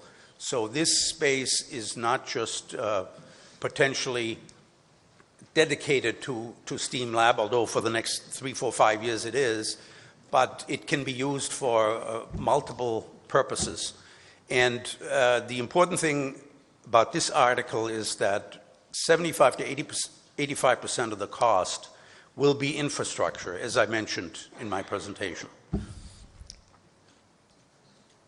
So a follow-up. So does that mean, so what I'm hearing is that you don't have a specific plan laid out for the next 5 years? You're just trying to kick it off with this article. Is that correct? No, clearly we are going to have children bused to this facility on an ongoing basis, and clearly we are going to have teachers experience professional development in this space. Okay, thank you. Thank you. Okay. Microphone number 1. Tim Rose, 97 Bartle Hill Road. Mr. Rose. It says that the League of Women Voters was going to make a comment on whether they support this or not. Is that correct? And they have not? The League of Women Voters was not planning to make a comment as a presenter, and they do not appear to have chosen to make a comment from the floor. Thank you. Okay, now I think we're ready for a vote on Article 15. Thank you, Mr. Grom. All those in favor? Requires a 2/3 vote. Thank you. All those opposed? Okay, the motion clearly carries by 2/3, and I do so declare.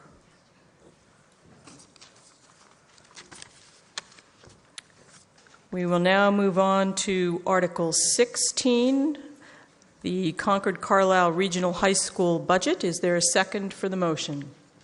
I see that there is. Mr. Conti. Thank you, Madam Moderator. Heather and Bob are hard acts to follow. I'll do my best. Slide number 1. Article 16 is the Concord-Carlisle Regional High School budget. However, we are recommending a revision downward from the warrant to the amount of $21,599,072 for Concord's assessment for the FY18 operating budget. The difference between the amount in the published warrant and the budget book is $257,285, which is Concord's share of the $350,000 later start time initiative. It represents the gap between the FinCom November guideline and the school committee's initial adopted budget in December. The gap was created by the school committee's decision to move the high school start time from 7:30 to 8 o'clock in the morning, which requires increased funding for homeschool transportation. Since December, we have received new financial information that positively impacts the budget development and thus reduces the budget request to match the Finance Committee guideline. Next slide. We begin the CCHS budgeting process in the same way that we develop the CPS budget, with these overarching objectives and core principles. Next slide. Decisions regarding program improvements are focused on practices that support teaching and prepare our students for college and careers. Next slide. Now I would like to describe how we were able to match the FinCom guideline and fund the additional transportation costs for the later start time. In January, we received an actuarial valuation of our FY18 annual OPEB funding requirement. This valuation was the first valuation to reflect fully the irrevocable OPEB trust established by the regional district. The presence of the trust allowed the actuaries to factor in monies previously set aside for the OPEB obligation at their full value. As a result, the presence of the trust reduced the annual required contribution below our planned contribution in the December adopted budget.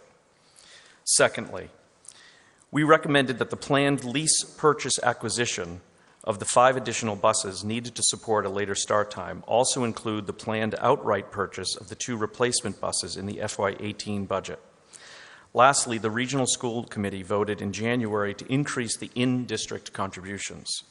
These 3 actions allowed Concord's assessed portion of the FY18 budget to match the Concord Finance Committee guideline.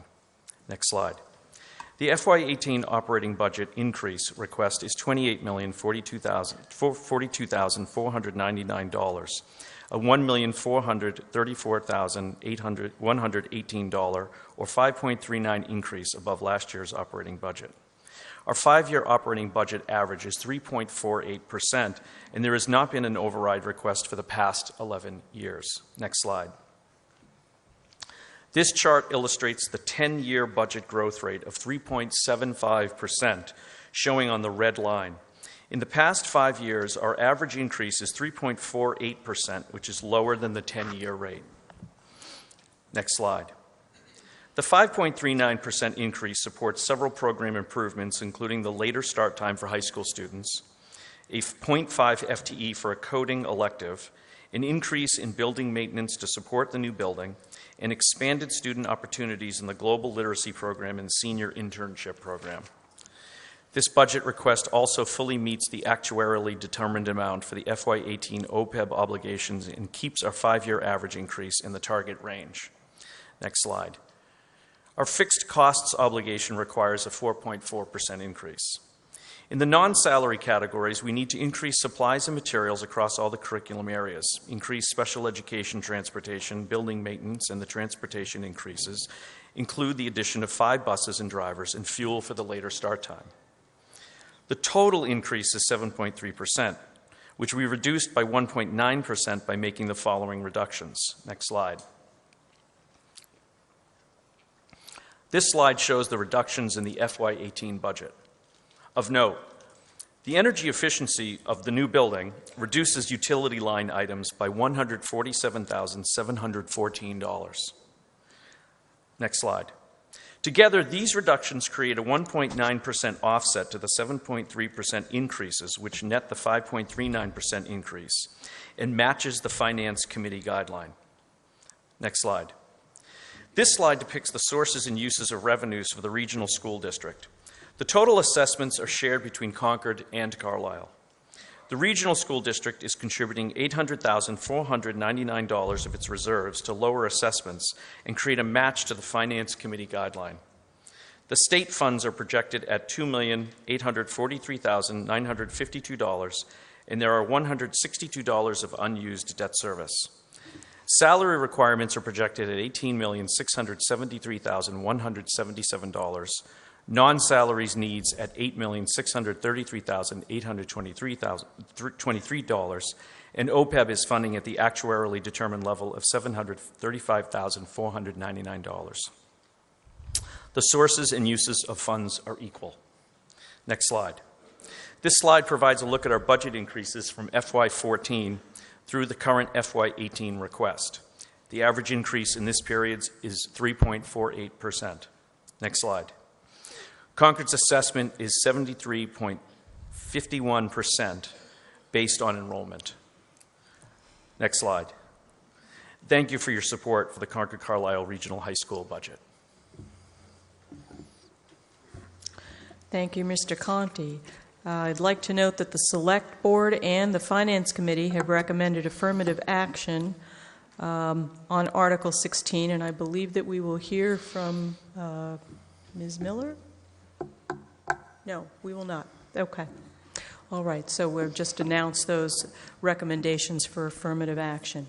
We're now ready for questions and comments from the floor on Article 16. Microphone number 2. Judy Zombrecker, 402 Border Road. I appreciate the budget coming in on the guidelines, but I have 2 questions related to the leasing of the school buses. The first is, will there be any additional costs in future years beyond what we're paying this year? I recognize it's a 5-year lease, but how does the lease work? And will there be extraordinary costs in out years that we should be aware of? It's the same amount for the next 5 years, and after that period, I believe we then own the buses. And my second question related to this is, will this be an ongoing approach the school committee will consider taking to purchase buses? That is, like next year and years after? I'm getting shaking of the heads, no. Okay. Thank you. Thank you. The impetus for this, my understanding, is the later start time. Microphone number 3. Ellie Garvey, Damon Street. Ms. Garvey? I have a question about that late start. You can bend that microphone down a little bit if you like. I'm very short, sorry. Just a question about the late start, which I have no problem with, but I thought that nobody wanted that. I thought there was a survey that the faculty didn't want it, the students didn't want it. They said they wouldn't have any meeting time, their lunch would be significantly reduced, there wouldn't be any music, there were all kinds of things were against it. I thought there was this big survey.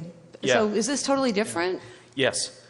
I think what you're referring to is the proposed schedule change, which was voted down by the faculty by 80-something%. This is just, the schedule will remain the same, but everything will just be moved by half an hour. All right, thank you. Microphone number 2. Thank you, Madam Moderator. David Stevens, Mr. Phillip Farm Stevens. Road. My question addresses the question of cost effectiveness. At $21 million and 21 students, 23 students, pardon me, we are paying just under $1 million each year for the tuition of these students. It seems to me highly ineffective, inefficient, and that $21 million could be added to the school budget, and these same individuals could be taught with expert tutors on site for that amount. I think this is a foolish move. I'm against it. Thank you very much.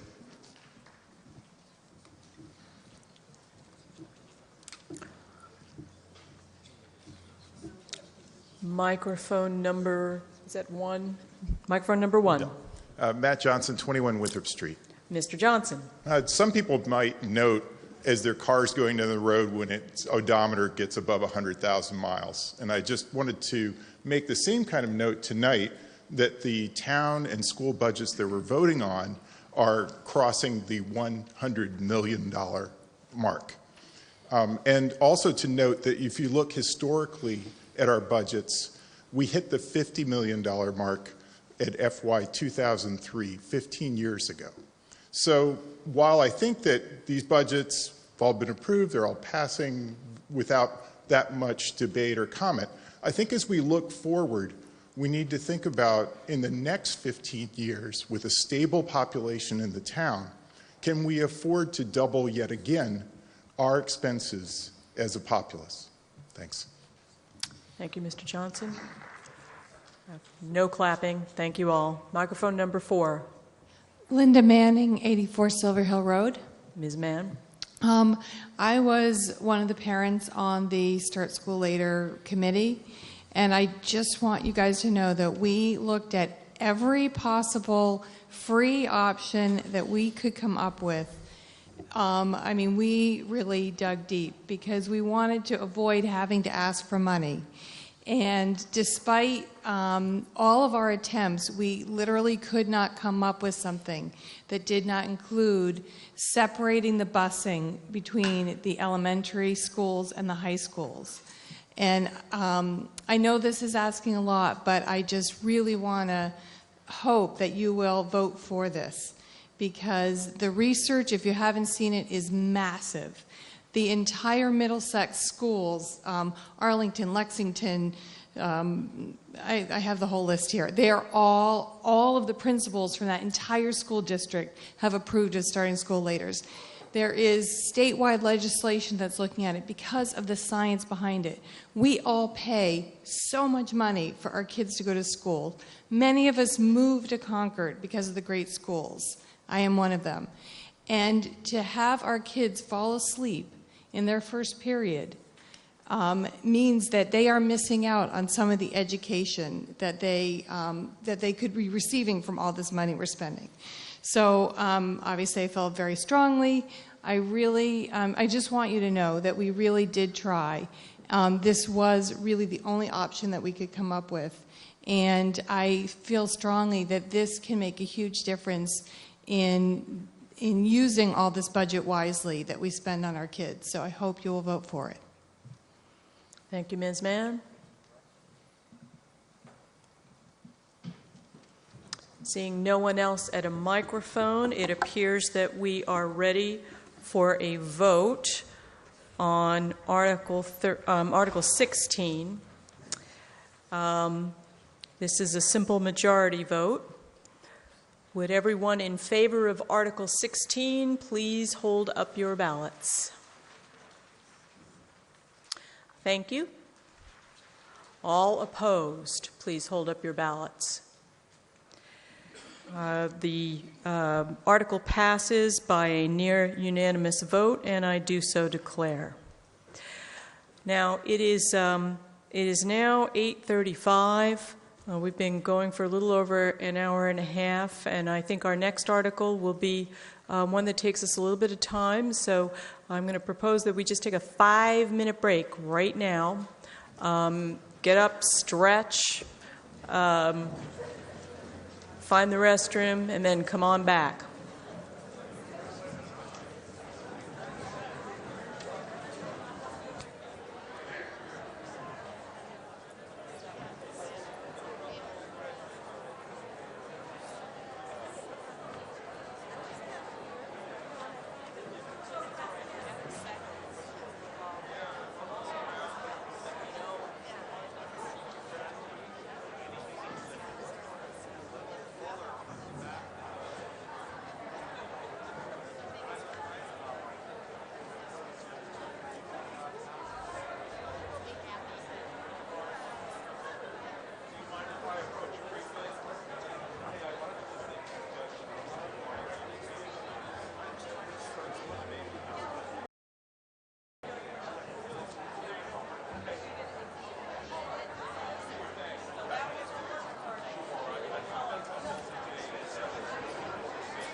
Let's get started again, everybody.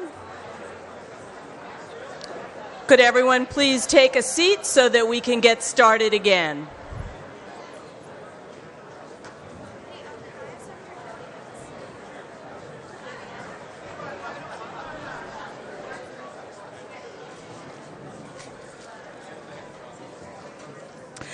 Our next article is Article 17, the Concord-Carlisle Regional School District landfill remediation. Is there a second for the motion? I see that there is, and I believe that Ms. Boynton is going to address us on this motion.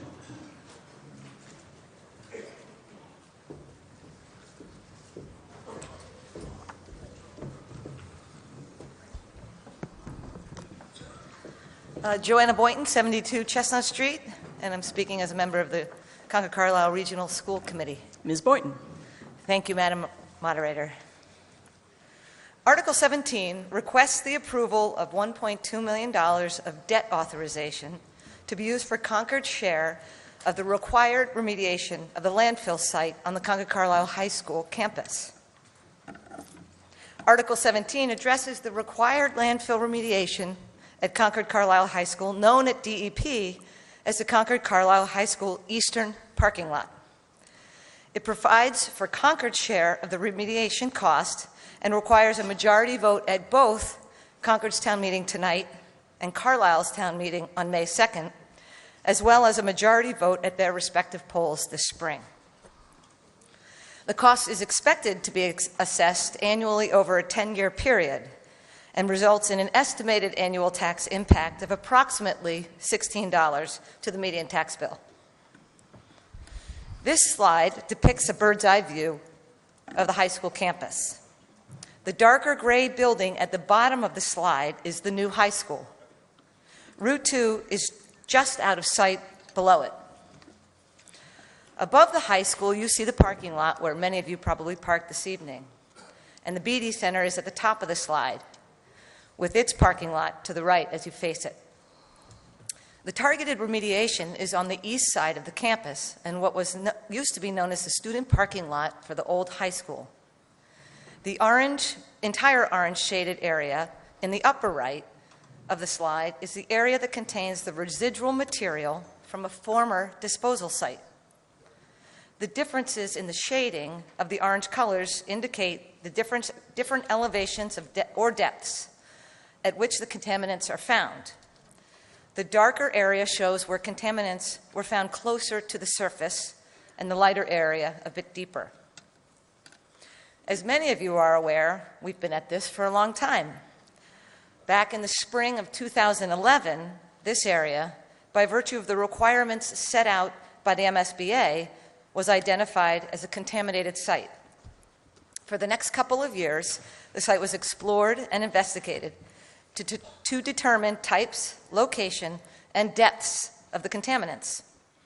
The discovery of the contaminants triggered a timeline with the DEP, as well as requirements for reporting and remediation plan approval. The site was initially designated a Tier 2 site and later changed to a Tier 1 site after arsenic concentrations rose above thresholds after 2 successive rounds of testing. Last spring, the article before town meeting to approve this debt authorization for the remediation failed in Concord, while it passed in Carlisle. What we heard from citizens was a desire to relook at the uses of the land, as well as consider other options for remediation and capping. This past fall, the Concord Committee hired an engineering firm called Weston & Sampson to study expanded options for capping the landfill at CCHS. And in November, the Regional School Committee hosted a public forum on landfill options and Weston & Sampson's recommendation. Finally, in December, the Joint School Committee voted unanimously to adopt Weston & Sampson's flexible cap design recommendation. And please note as well that we considered several ideas of what might be good use for this land after the required remediation, and the school committee has approved the CCHS Campus Advisory Committee to study and recommend future uses for this land. Weston & Sampson did 3 things. They provided a recommendation to improve the baseline cap design to allow for future cost-effective construction. To do this, they considered a variety of possible uses, and they developed preliminary cost estimates for each. Weston and Sampson recommended that we use what is called a flexible cap design, or FCD, to maximize future uses. It should be noted that the FCD slightly increases the initial costs by approximately $70,000, but saves money on future construction. These are related to minimizing future soil handling and cost escalations. The flexible cap design is the best choice for offering a high-quality base for any future alternative construction. So what is the flexible cap design? This slide shows the original cap for remediation of the site on the left, presented at last year's town meeting, and the flexible cap design on the right. Starting at the very bottom of the diagram, both begin with the same thing, geosynthetic clay liner on top of our existing asphalt and fill. Both then have 1.5 inches of washed gravel, and both then have a high visibility stabilization filter fabric, which is to warn anyone that they have come close to breaking into the contaminated area. From the geosynthetic clay liner to the high visibility filter fabric is referred to as the cap. This is where the design was enhanced from last year's town meeting. The flexible cap has 10 inches of compacted gravel, as opposed to 14 inches of ordinary fill in the previous design. And both are finished with 4 inches of topsoil and grass. The compacted gravel is a more suitable base for the possible future uses that Weston and Sampson analyzed. The flexible fill is a common material used in many alternative uses where ordinary fill is not. This would eliminate the need to replace the ordinary fill with compacted gravel in the future, and it should result in lower construction costs on the site in the future. Other elements of the design include the construction of a retaining wall around the existing skate park, the construction of a paved pathway and ramped access to the skate park, and the construction of a drainage trench. And finally, as I've mentioned earlier, the school committee approved the creation of a CCHS Campus Advisory Committee to study and recommend future use of the remediated area. Finally, the installation of this engineered barrier and flexible cap satisfies the requirements of environmental closure of this site by capping subsurface soil contamination, which currently has a deadline of February 2018. The cost of $1.2 million is based on construction bids of $825,900, an estimated project management fees of $75,000, and a contingency and soft cost allowance of $299,100. If approved tonight, as well as at Carlisle's town meeting in May, and at the polls in both towns, this article allows us to satisfy the requirements of the DEP and provide the new advisory committee with a safe, flexible, blank slate from which to work. We ask you to please support Article 17. Thank you, Ms. Boynton. I would like to note that both the Select Board and the Finance Committee recommend affirmative action on Article 17. And we're now ready for questions and comments from the floor.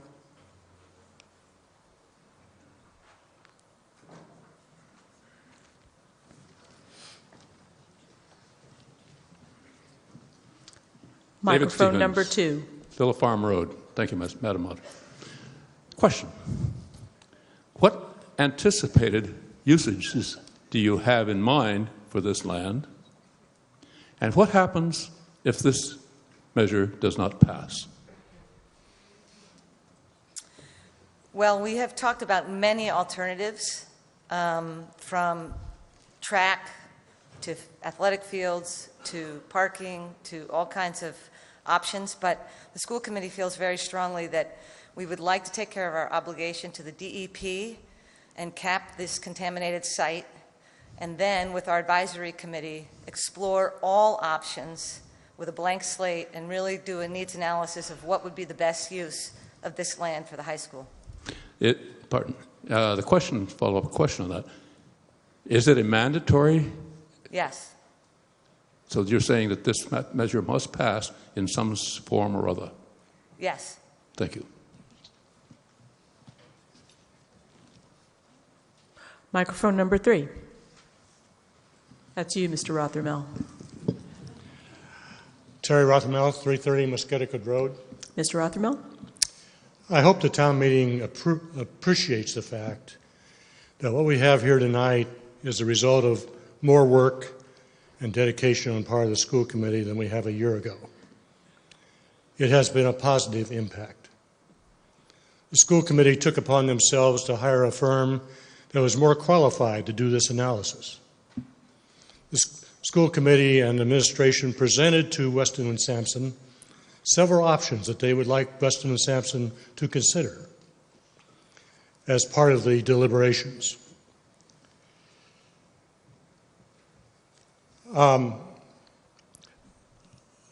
have 2 questions, but I'll ask the first one first. Do you have a summary of the other options that Weston and Sampson analyzed and the costs thereof? Yes, their report can be found on our website. No, I think we need that now. Well, I have a hard copy. Okay, would you please give some of the options and the costs?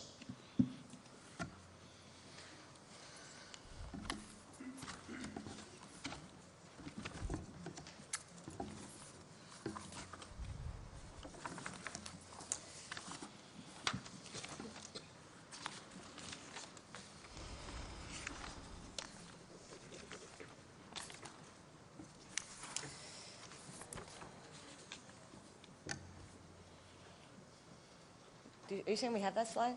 No. Ms. Boynton, do you need a moment to look for something? Shall we take another question while you're finding it?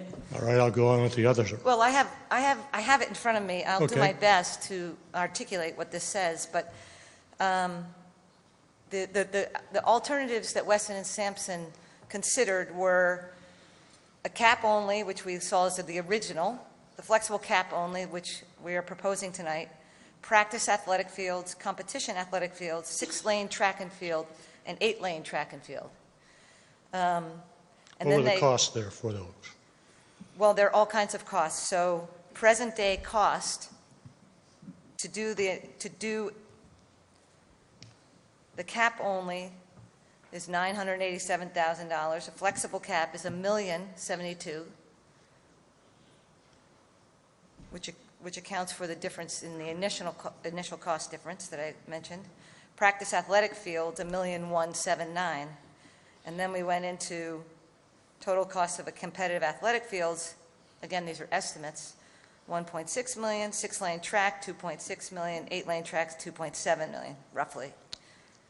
And I think I just want to point out that while they did look at these as initial options, the school committee felt pretty strongly that we needed to do a broader look at more options with a committee that assessed what the needs were on the campus, because this is a very precious last bit of land that could be used for something. So we approached this with wanting to cap it and take care of our responsibility, which we can do still within the DEP timeline of February 2018 if we approve it this round, this spring. And then we can really, as I said, have a blank slate of let's really consider the uses for the entire community of the high school. Thank you very much for that digging. I appreciate that. Sure. Going on to the second question. What we have here is, again, the school committee is recommending the lowest cost option. For $100,000 more, we could have had a practice field. And I've attended most of these hearings on this issue, and I've never heard anything else discussed but an athletic field. So I think we should be able to decide what we want there. And I'm wondering, what are the barriers, except for this committee that may go for 3 years? What are the barriers to having a decision next year as to what that practice field would be used for? Well, there are really no barriers. You can practice on this as it is. With this, Is it going to be lined like a soccer field? you can line it. All right, I If hadn't you heard need that. to. If you need to, yeah. If we need to, and are we planning to do that? Well, that would depend on the athletic needs, yeah. I think there's a lot of athletic needs, as I heard it over the fall discussion, and that's why you gave them these options to study, is we had these other needs. And I'm Mr. disappointed. Rothermel, I'm going to ask you to wrap up because we do have other people waiting at the microphones. Right, thank you. Thank you. Microphone number 2. David Clark, 329 Heathsbridge Road. I want to just understand a little bit more about this alternative uses. I understand that you want to have a committee to explore that. My understanding is that all of the options you just identified involved the same initial engineering. This flexible cap would allow you to do that. When you went to the engineering firm, presumably there was a range of things you described. A minute ago I heard you mention something as heavy as a parking lot. I take it that that would be, you may not prefer that option, but the flexible landfill would be adequate to allow for a parking lot that kind of heavy load. So are there any possible uses, thinking about the range of discussion we had last year, that would be excluded by this engineering approach? I mean, the most extreme one last year, which raised many issues, was school buses, but they're much physically heavier. So what are the limits of what that committee can do based on this engineering that you're putting in place now? What was the charge to the committee, and what was their answer? Well, the committee hasn't met yet. No, your charge to that committee. Sorry, the engineering firm. Your charge to the engineering firm. Well, so the charge to the engineering firm, as I articulated, was to assess these uses and what would a optimal cap be if we wanted to come back and these uses. build one of these uses that I just said of that list. But I think what we feel strongly about really is that we take care of our obligation of capping it as responsibly as we can and then look at broader uses. We had a school committee meeting where people came and were interested in an ice hockey rink, interested in a townhouse, field house, interested in other things, and we felt that we can't make that decision without a broad committee and a lot of contemplation of what are the needs of the campus. I appreciate that. But could all of those sit on top of this engineering design?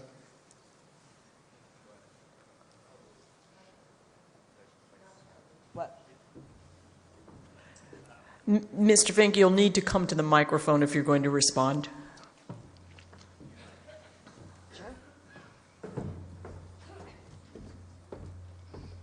I'm Bill Fink with the Regional School Committee. I live in Carlisle. It's okay. I just wanted to point out, I worked with John with that selection of that engineering committee. We did ask them for a broad range of possibilities, as you're pointing out, and as Joanna mentioned. There's really no limitation on what can be done with money for this land. There's nothing stopping putting anything on that property, is what we learned from the new firm. What this solution does provide for, as Joanna was pointing out, is a foundation for athletic fields, for parking lots. It wouldn't be for heavy equipment to be able to be parked on there, but for cars, that is possible. Buildings could be put on there, but then you would have to dig into this area. It's a very expensive thing to do because any kind of foundations they describe to us, any kind of foundations that go in there have to be, they have to protect and seal up that cap that's put on there. So there really is no limit to what can be done, but there are costs associated with anything beyond athletic fields and parking lots. Thank you. Thank you. Sorry. That's okay. Thank you, Mr. Fink. Microphone number 5. Yes, Kim Novick, 53 Temple Road, Concord. Well, hi. Proceed. I'm going to ask a really silly question, but what would happen to remediate this old dump if you were to take it out rather than just cap it? It seems like we're putting Band-Aids on top of things.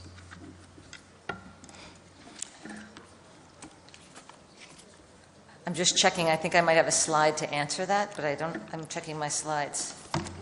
And I have a follow-up also. So there is a backup slide beyond there. The first one after intentionally blank. I think this gets at, I hope, answering your question, but these are options that were looked at back in 2013 for excavating the soil. And again, estimates to excavate contaminated soil where the amounts and depths are unknown. So it could be worse, it could be better. But if you look at other options considered, soil excavation and off-site disposal could be as expensive as $15 million. There's a treatment you can do on-site with some of that excavate and do an XC2 soil treatment. That would be, it's been estimated at $9 million. So these processes of taking out the contaminated soil is extremely risky and potentially very expensive. And the follow-up question is, what about groundwater contamination from this stuff that's in the ground? Well, the capping and the drainage trench will take care of diverting any water, contaminated water. Contaminated water that's underground? I'm sorry. I'm sorry? You've got this whole dump there that you're saying we can't, it's going to be not cost effective to take out. But what about groundwater contamination from the stuff that's already in the ground? This is beyond my pay scale here. I mean, that was considered by the design. I just don't know how to explain it. He was on the committee. The cap actually seals any water from running down through this material, through the groundwater, through the ground underneath and into the contaminated soil. That's the purpose of the cap, is to protect that from happening or prevent that from happening. This is kind of like a stopgap issue, or I'm sorry. Hi there. This is kind of like a stopgap issue, kind of like a Band-Aid on top of things, or is this forever? No, they refer to it, and I think that's one of the issues that we got tripped up on the first time around. It's referred to as a permanent cap. So this material that this is made out of has, I don't know, John, if you remember what the life expectancy, but it was. It is referred to as a permanent cap. It is not something that would have to be dug up again in the foreseeable future. Thank you. Thank you, Mr. Fink. Microphone number 2. William Plummer, 129 Arena Terrace. Mr. Plummer. Thank you. This article isn't about money. This is about trust. I was at the meeting last year that turned down an equivalent motion before another 100,000 was added. And I counted from the video, there were 9 separate comments by people wanting more parking. Nothing about athletic fields. And yet the Weston and Sampson Company was asked to look at things like athletic fields. Apparently, parking wasn't even mentioned until they came up with an afterthought drawing 10 days later that showed just a few parking spaces down the edge. Now, one of the suggestions was a big new track. I understand that's popular. The space within the oval is room for more than 3 times the parking space we need to park 40 buses and 40 cars, or 120 cars on a night like tonight when there's a town meeting. We can cost that out because CDW, another firm that's done work on the site, gave us numbers from which we could scale this. What we need is about 0.8 of an acre. That's about 460,000 added to last year, 360,000 added to this year. But let's call it 1.6 million or so. Over the 10-year period, it won't cost us anything because it's going to cost us, we're going to save about 160,000 in empty miles on the buses, and we're adding 5 buses. And we can get most of that even if we only park buses there in the daytime. But we can get it all. We can get 160,000 a year. Over the 10 years, that exactly matches what we're paying for this operation. After that, maybe we can hire a couple more teachers forever with that kind of saving. Now, I say this is about trust. If you vote yes for this tonight, it means you trust the school committee, the new administration, and the little subcommittee to do the right thing and put it in a parking lot. If you vote no, it means you want them to go back to the drawing board and come back in a couple of months to a special town meeting, which will be easily paid for by the saving, and Mr. get Plummer, it right. you are out of time, and we'll ask Thank you. you to wrap it up. That's all I need. It's about trust. If you trust people to do the right thing, then vote yes. If you don't trust them, Thank you, based Mr. on Plummer. 5 years, vote no. Seeing no one else at a microphone, actually, here is one last person. Microphone number 1. Tim Rose, 97 Bartlett Hill Road. Mr. Rose? Are we under some kind of a sword here from the standpoint of this time deadline, in the sense that if we do not approve this now, then, as was just mentioned, we still have to come up with something by February, and if we do not, what happens? Yes, we are under a deadline, and once it was elevated to a Tier 1 site, it becomes much more stringent from the state, and we could lose our ability to control what we do, and we may also get fined once we pass the February 2018 deadline if we don't do anything. But these are all hypotheticals that you're saying? We don't actually know Yes, we what know. might happen? In terms of, you say we might be fined. Well, they say, yes, you will be fined. We've been advised by both engineering firms that if... Mr. Fink, can you pull that microphone up a bit? I'm going to try. There we go. We've been advised by both engineering firms at separate occasions that if we don't do something as a Tier 1 site, the DEP takes it very seriously and would likely come in and take over the project at the town's expense, at the two towns' expense. Thank you very much. Microphone, I'm not sure who was there first. Microphone number 2. Candace Nelson, 321 Hayward Mill Road. Ms. I'm Nelson? Sorry, thank you, Madam Moderator. I'm sorry to revisit this question of alternative uses, but I really need to be crystal clear. Parking is one of those alternative uses, but I heard one of you say that not parking of heavy equipment. So my question is, do school buses count as heavy equipment? And would school buses be allowed or be possible, would it be possible to park school buses on this land with the cap that you presented? Well, two things. One, we considered parking outside the cap on the high school property. I forget how many numbers of, there's 80 parking spaces we could create outside of this, so it wouldn't affect it. Therefore, that could be a place for school bus parking.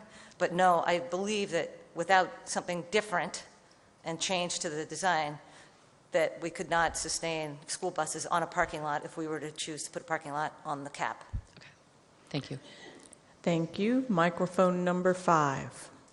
George Corrett, Peter Spring Road. Mr. Corrett. I'd like to move to call the question. Okay. That is a, first of all, is there a second? I see that there is. That is a non-debatable question, and it requires a 2/3 vote. We have been discussing this for a while, so I do consider this to be a motion that is in order.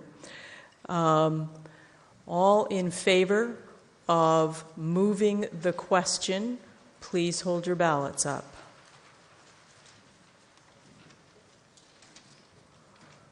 Thank you. All opposed to moving the question?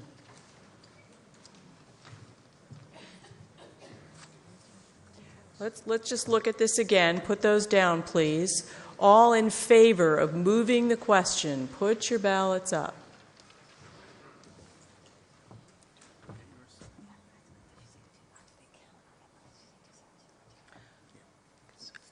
All opposed?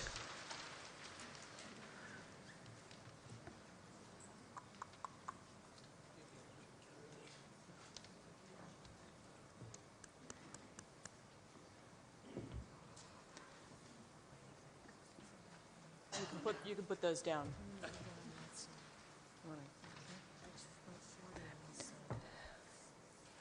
many on this side? More. Against? Yeah. All right. What do we have total?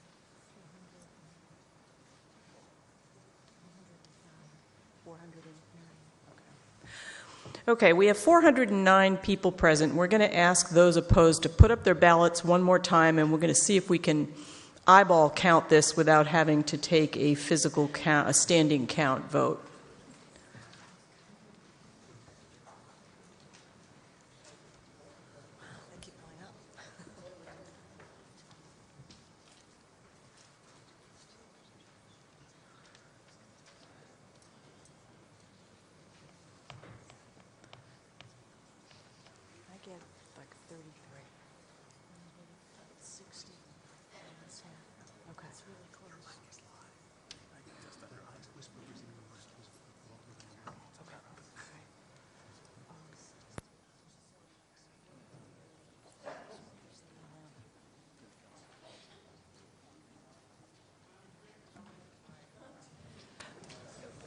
Okay, so we're going to have to count this. Sorry, everybody.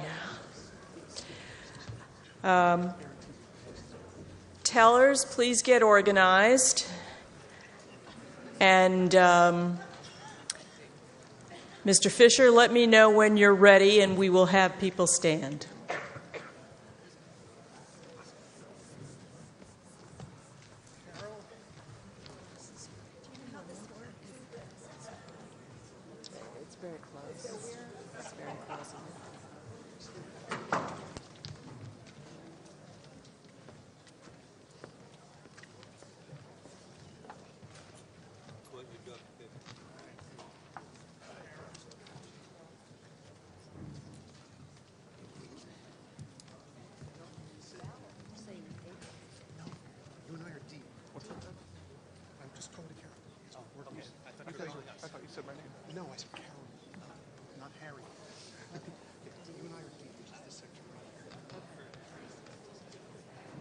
I think we're ready, Madam Moderator.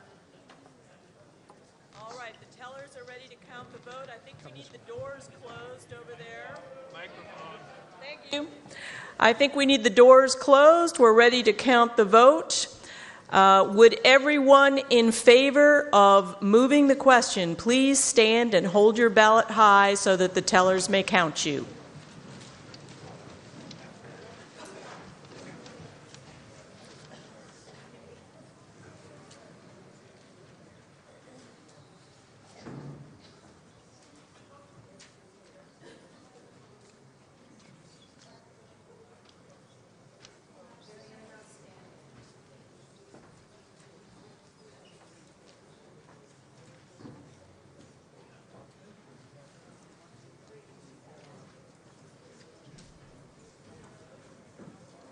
The tellers will let you know when your row may sit.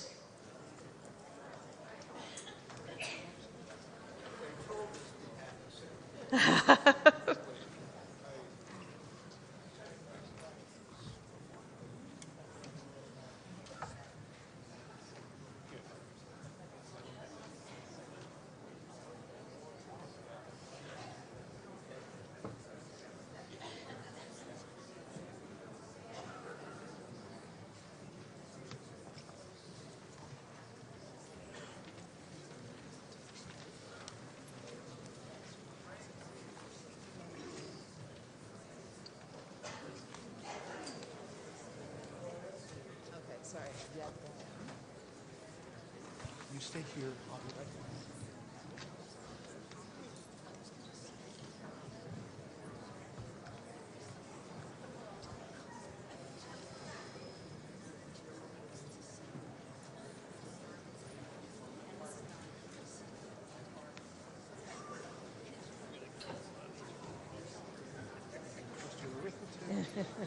back. Just double checking it. Since I get to check it later anyway.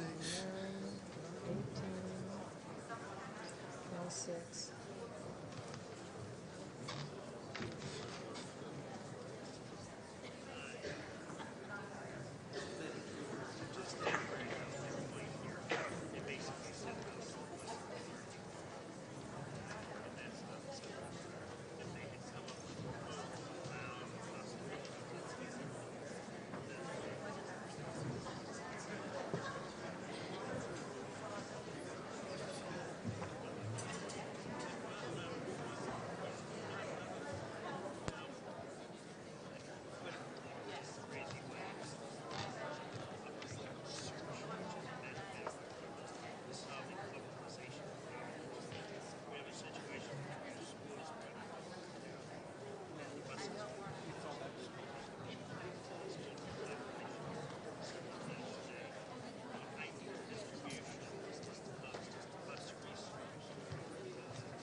can do the nose now. Thank you, Mr. Fisher. Would everyone who is opposed to moving the question please stand and hold your ballot? The tellers will let you know when your row may sit.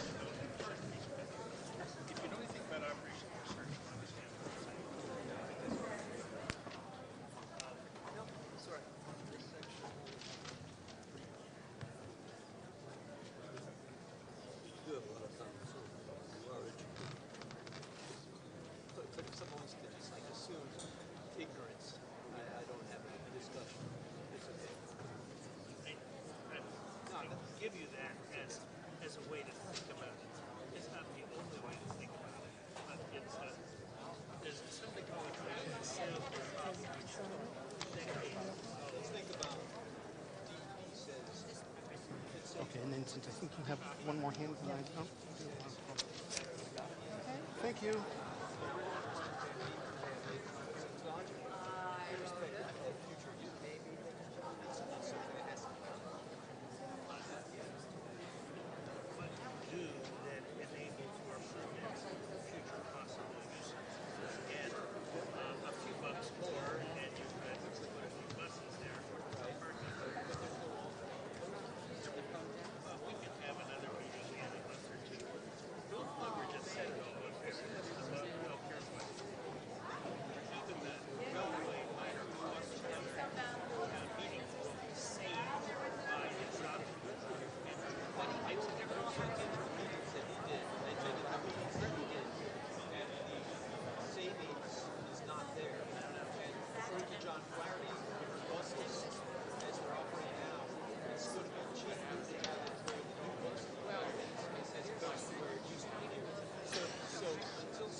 We have the results of the counted vote.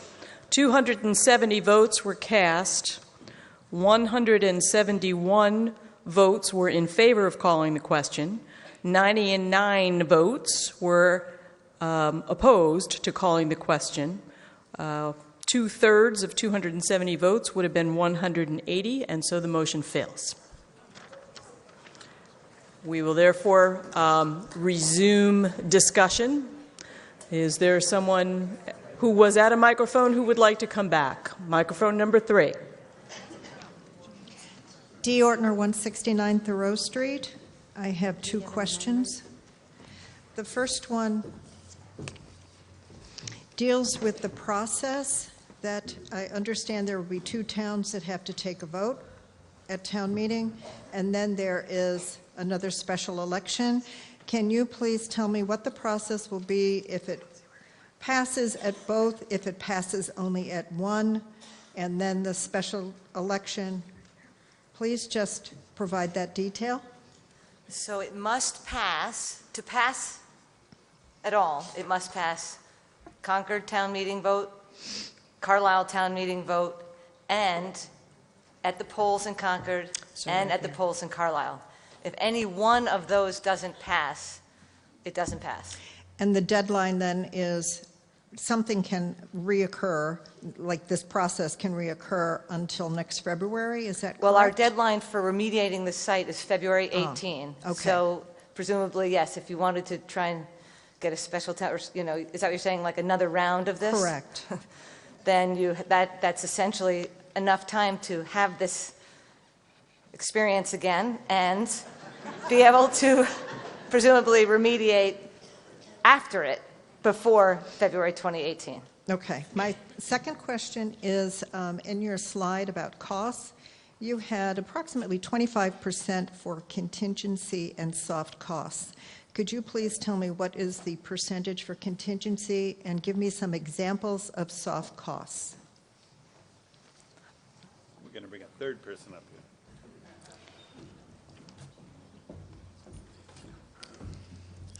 Madam Moderator. Hi, John Flaherty. The soft costs would include filing fees with DEP, project management cost of reproducing drawings, different elements like that.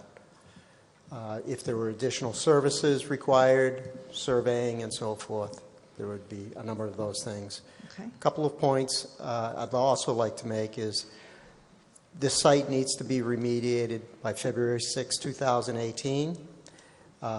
We won't have an opportunity to do it during, if there's another go-around on this, we may not be able to do the digging depending on the time of the year. So it's critical that it move forward now. And what happens with any unspent money? If you do not use that 25% towards contingency and soft costs? Then we won't borrow as much money. Okay. Okay, if the costs come in lower, we won't have to borrow. Our initial financing on this will be a bond anticipatory note, until we know the final cost. Thank you. Thank you, Mr. Flaherty. Microphone number 2. Janet Rothrock, 618 in Nurse Neck Hill Road. Ms. Rothrock? I'd feel better about this process if the campus use committee had been formed before the, a while ago, so that they could determine the best use of the land. I know last year it was pointed out that there were bulldozers parked on the property, and so I wondered why school buses would be too heavy. And I was at a school committee meeting a few months ago, January, I believe, when it was discussed that the groundwater is not the issue, but dust is, and that spot remediation might be an answer. Also, I know that this issue was brought up to the Finance Committee 7 or 8 years ago, and I'm wondering why we are pushed to the last minute to make this decision now. See if I can remember all the questions. I'm sorry that we didn't form the committee earlier, but that through our public process of meeting, we did it as quickly as we came to it and decided we should discuss and then vote to form that committee. I'm not sure what the next question was. I believe this issue is brought up at least once a year to the finance committee, starting about 7 or 8 years ago.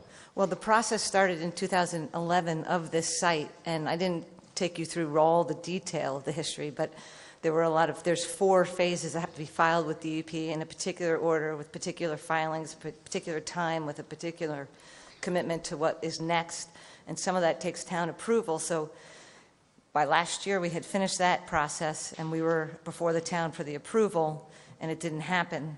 We didn't get approval. So now we sort of re-looked at, can we improve upon it, what we have been recommended, which was recommended again by a second engineering firm as the best way to safely cap this site. And we're again now before town meeting trying to get approval, hopefully before February 2018. And if we'd started 5 years ago instead of... Yep. Okay, Ms. Rothrock, we won't be argumentative. Microphone number 1, please. Hello, my name's Julianne Cancio. I live at 36 Bristol Hill Road in Concord. Proceed.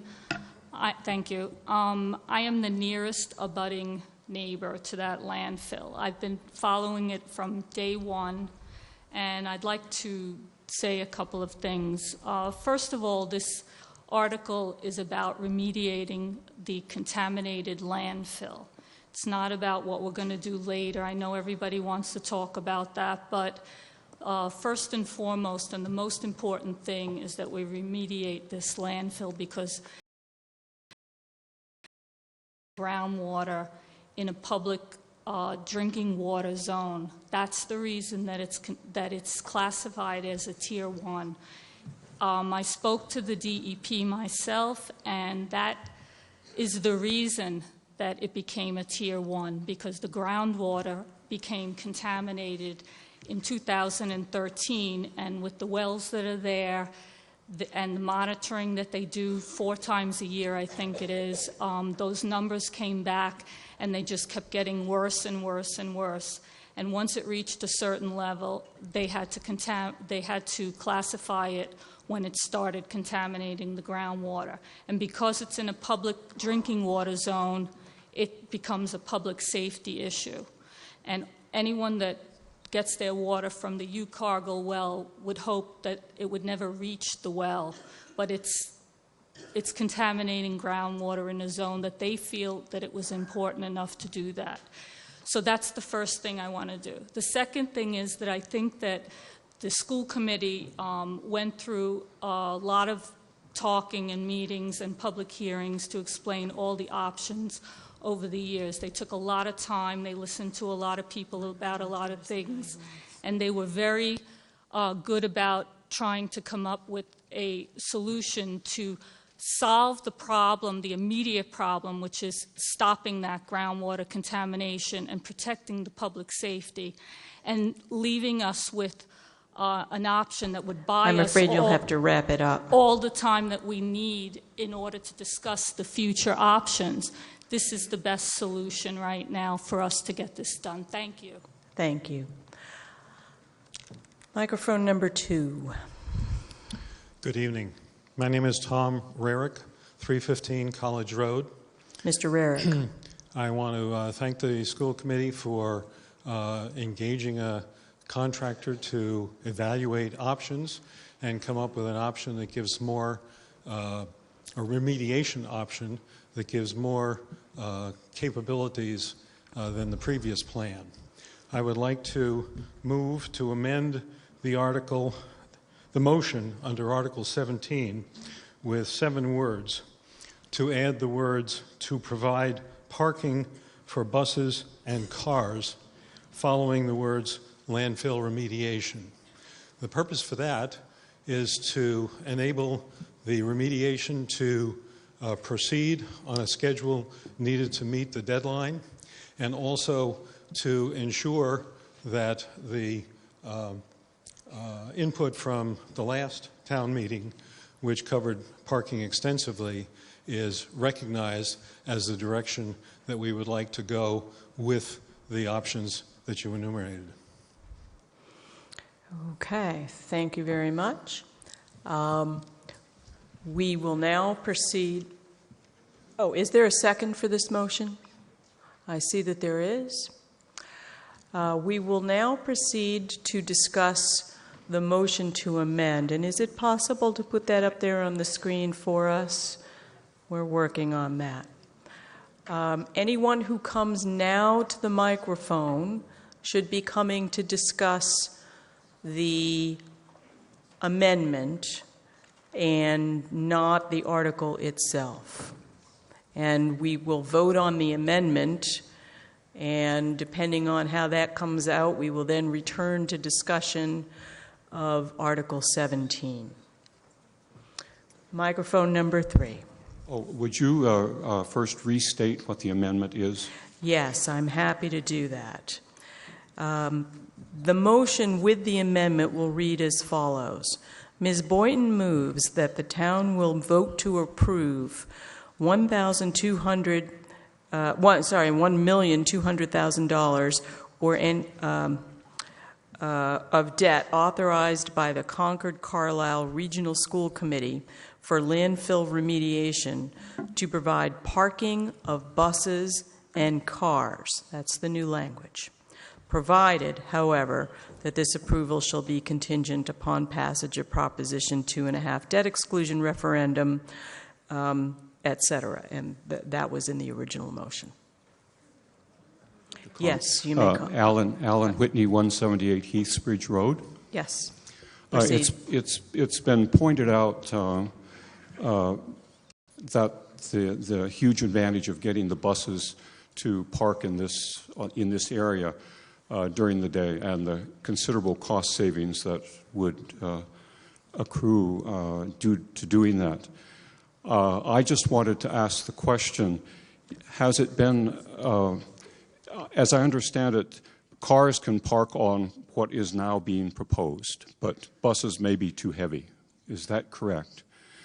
If that's correct, the question is there any way to shuffle parking areas in and around the high school area so that cars exclusively parked on that area and the buses were somewhere else on this same campus area, which would achieve the same purpose, basically, to get the buses here during the day?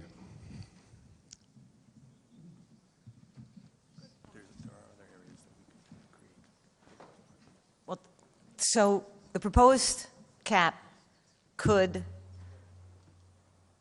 have a parking lot constructed on it at a cost savings. So that is why one of the cost savings to this proposed cap for cars, but not for buses. But buses could, as you point out, park anywhere else where there's parking on the campus. And use that, and use the capped area for cars. Correct. Yeah, that's my suggestion. Correct. And likewise, I tried to point out that we do have a location that's not even on the remediated site, designated to make parking for more cars or buses, should we see that that need exists. So it's outside this conversation of this cap. We've already looked at that and concede that we found a spot that we will use if we need to. My point is that if, in fact, it would be possible to shuffle parking or create more parking spaces elsewhere, it may, in fact, be possible to bring the buses back here, but the remediated area would be used for cars only. Correct. Yeah. And that may involve other construction, though, to accommodate that, but yes.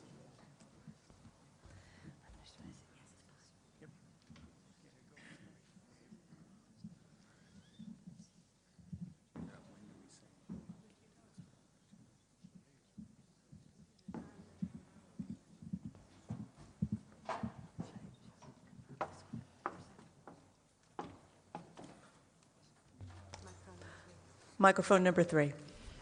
June Ripsinski, 299 Lexington Road, member of the Finance Committee, asking a question on my own behalf.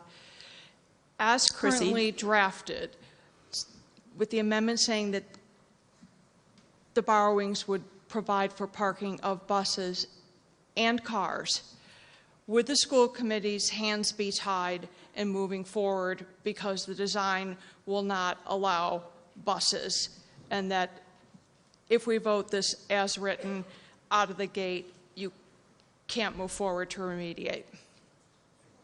Well, I think it's safe to say we probably couldn't remediate it and provide parking for buses for $1.2 million. That's a whole nother construction and design cost. You would have to use a different design than the flexible design, but $1.2 million and this language are workable in terms of, that's what I'm asking, is this, the way that this is written, yeah, that's my concern, is that we're potentially going to have people vote in something that is an impossibility. You have a very good point. The $1.2 million estimate was for the design as proposed. To be able to have a different design that would accommodate the heavier buses and heavier equipment would not be possible for $1.2 million. So you're right, that as it's written right now, we would not be able to proceed with the remediation project and meet that objective of parking buses. Thank you.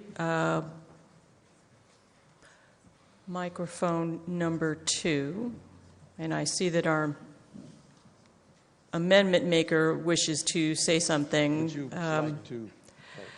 Go ahead. The amendment was specifically designed so that it does not state that $1.2 million will include the construction of parking, but rather that it will provide the capability. And as Mrs. Boynton has pointed out, the use of the remediation for cars and the additional space for buses is certainly within the realm of what you explained to us. Now, there would be additional money needed to actually implement the parking, but this is to provide for that in the future. Okay, I'm going to stop you there. I think the school committee has already answered that question from their perspective.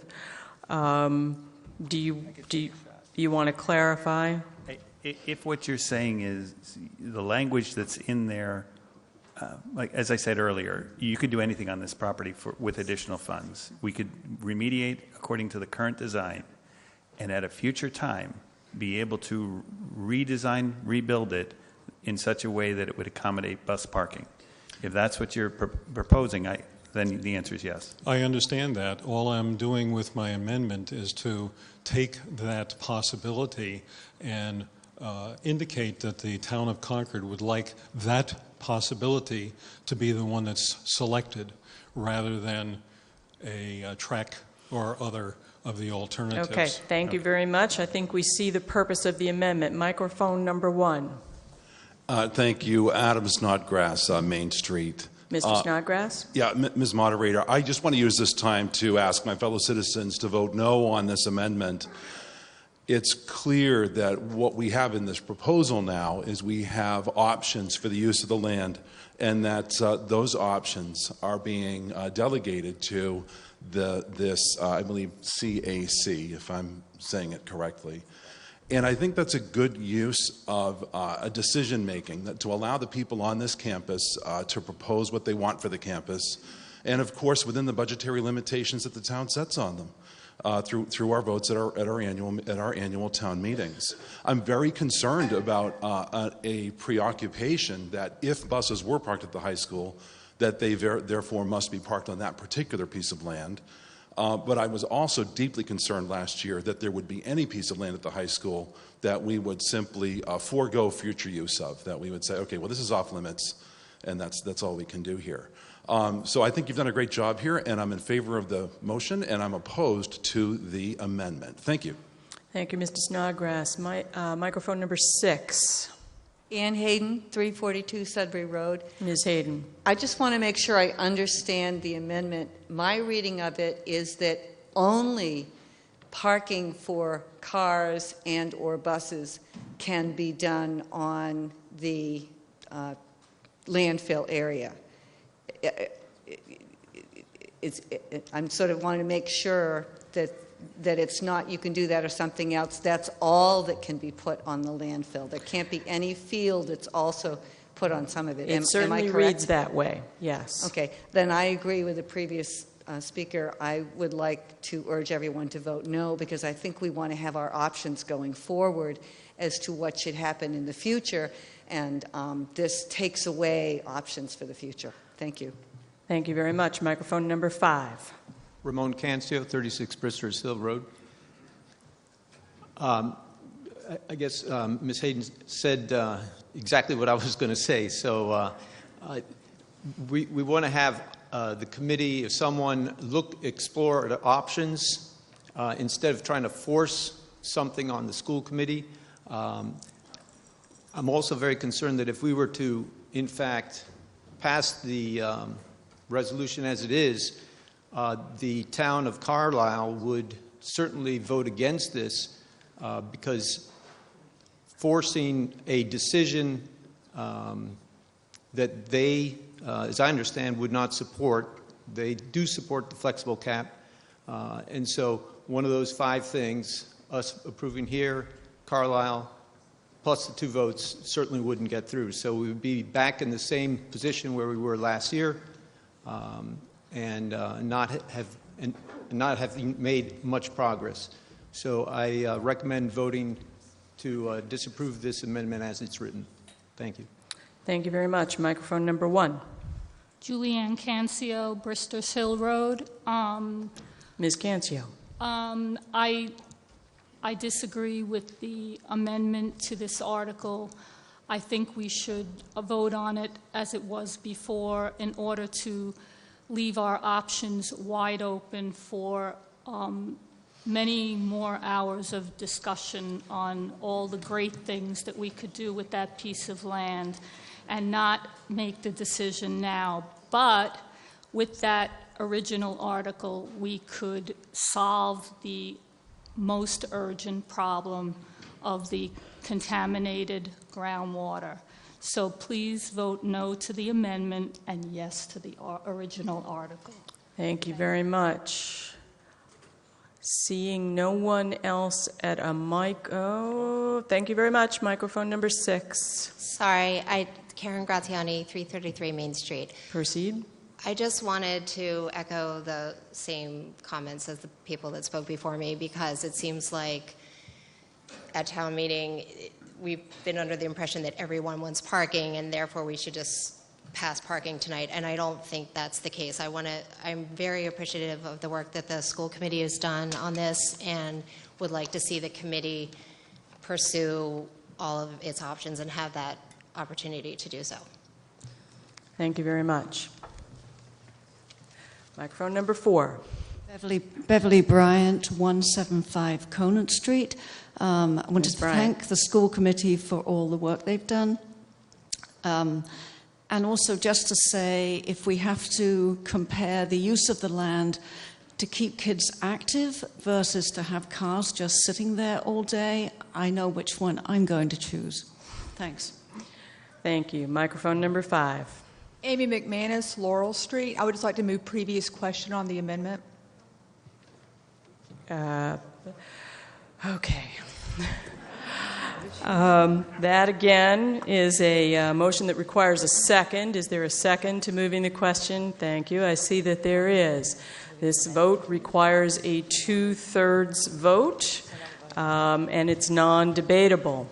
And the question has been moved on the amendment. So what we're voting on now is the amendment. We're voting to move the question on the amendment. Okay? So, all those in favor of moving the question on the amendment? Thank you. All those opposed to moving the question on the amendment? I see that motion carries by a wide margin, certainly 2/3, and I do so declare. We will therefore move on now to vote on the motion to amend the article, and you see the amendment there on the screen. All those in favor of the proposed amendment, please raise your ballots. All those opposed. The motion to amend fails, and I do so declare. I'm now going to ask the school committee, actually in a conversation with town council, I just noticed that we left some language in that motion that should have been taken out. I'm going to ask you to amend it, to remove it. So I'm going to ask you if you would amend your motion to strike the words "or any other sum" in the second line of your motion, and then at the end of your motion to strike the words "or take any other action relative thereto." So amended. So moved. So moved. All right. Is there any discussion on this amendment? Seeing none. Oh, a second. Thank you very much. Thank you. Is there any discussion on this amendment? Seeing none, we are prepared to vote. All those in favor of this amendment, please hold your ballots up. Excellent. All those opposed? Great. We're now ready to return to discussion of Article 17 as just amended. Microphone number 5. Amy McManus, Laurel Street. Please proceed. Thank you. I just want to thank the school committee. I feel like this is a substantial improvement over what was presented at last town meeting, that you heard the comments at town meeting about the desire for flexibility moving forward, and that you were very responsive to that. In a better, more perfect world, I too wish that what we had here was a proposal that reflected the results of a study of what a needs assessment might reflect. We live in a messy and imperfect world, and sometimes you have to make decisions without all the information you'd like to have going forward. I also want to recognize this is a volunteer committee, that they have held numerous hearings that have been open to the public, and I think given where we are with what's happened in the past and the significant improvement from last year, that I think this is a real step forward and ought to be done, and I urge passage of this as amended. Thank you. Microphone number 6. Alyssa Brown, 158 Laurel Street. Ms. Brown. Thank you. I'm a geochemist by training, and I've spent the past 25 years or so of my life cleaning up hazardous waste sites. And I've spent a lot of time looking at the documents that the school committee has put together. And I want to clear up some what I think are misconceptions that were presented this evening. There was a short period where there was one contaminant that was elevated above drinking water standards, probably due to the construction at the high school or the associated fields. That has gone back down. There's actually no groundwater contamination there. The water meets drinking water standards, and at any point, the site could be brought down, be reclassified from a Tier 1 to a Tier 2. So we're really not concerned about groundwater contamination at this point. The school committee has said they're going to put an impermeable barrier on that, and that would seal off the groundwater from contamination. That's not necessary, but it's not a horrible thing to do.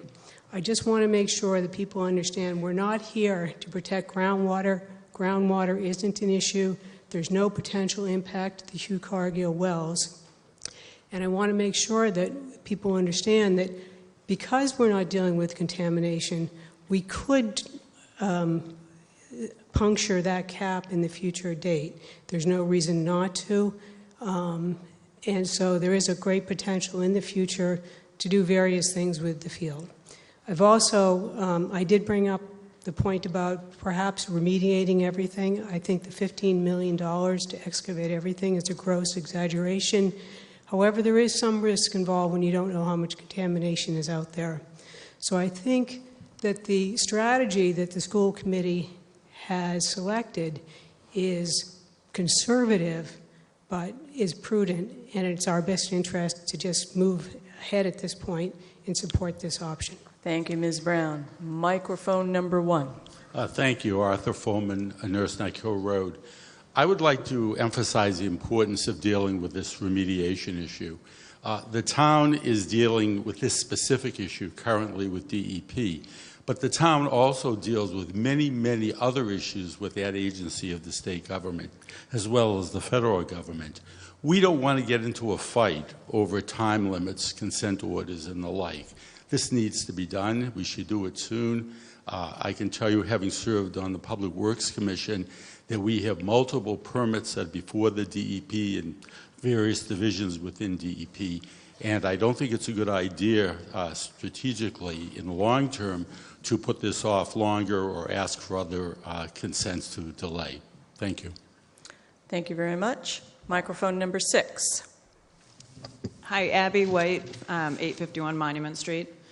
I want to just echo some others that thanked the school committee for their hard work and feel they've done a thorough job given the trying to also meet a deadline, which we all know how that is, trying to do diligent work under time pressure. I'm excited about the possibilities that this site has, and as Joanna said, one of the last sort of large chunks of land we have to work with, I wonder, could it be used for a middle school site at some point? I know that causes great, maybe no one's thought of that, but I'm thinking outside the box on what we could use this for, and it needs further exploration.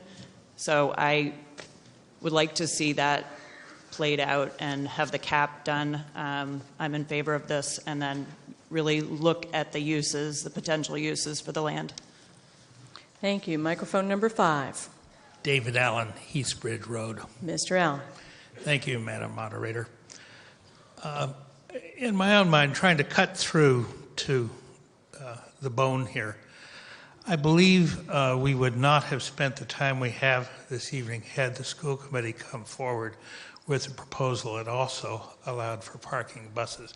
Not that we were going to do it with certainty, but if they had spent the, I think, basically a few extra dollars in their proposed debt amount so that that at least was an option, this thing would have sailed through.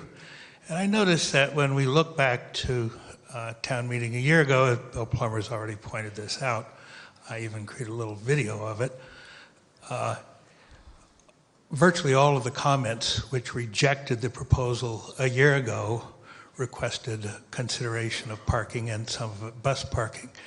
I invite the school committee, because I think we want to join hands as a community with what is a renewed school committee, to take this into account as they look forward here.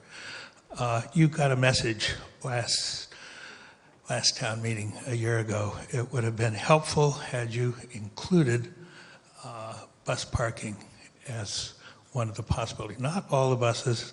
Anybody knows anything about the complex problem of buses knows that having a few buses in each of the sites is the most economic approach.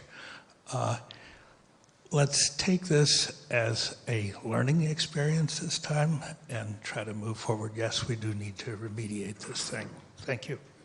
Thank you, Mr. Allen. Microphone number 4. Are you walking away? Have you given up? I call the question.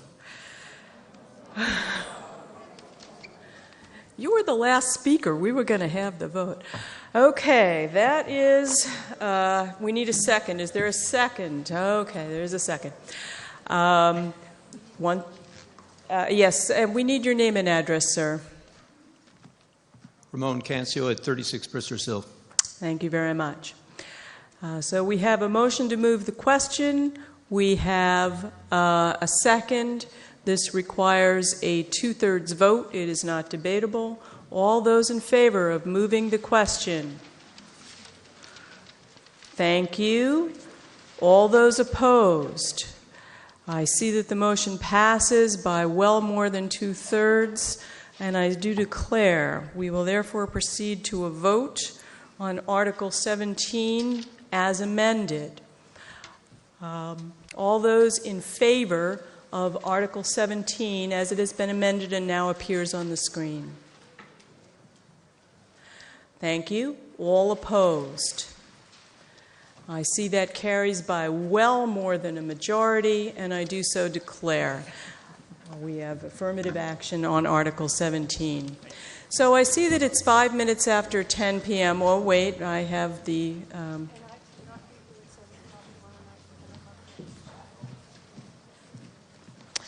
Let me take a brief moment to consult with the selectmen because I just learned that the presenter on the Minuteman school budget cannot be here tomorrow night.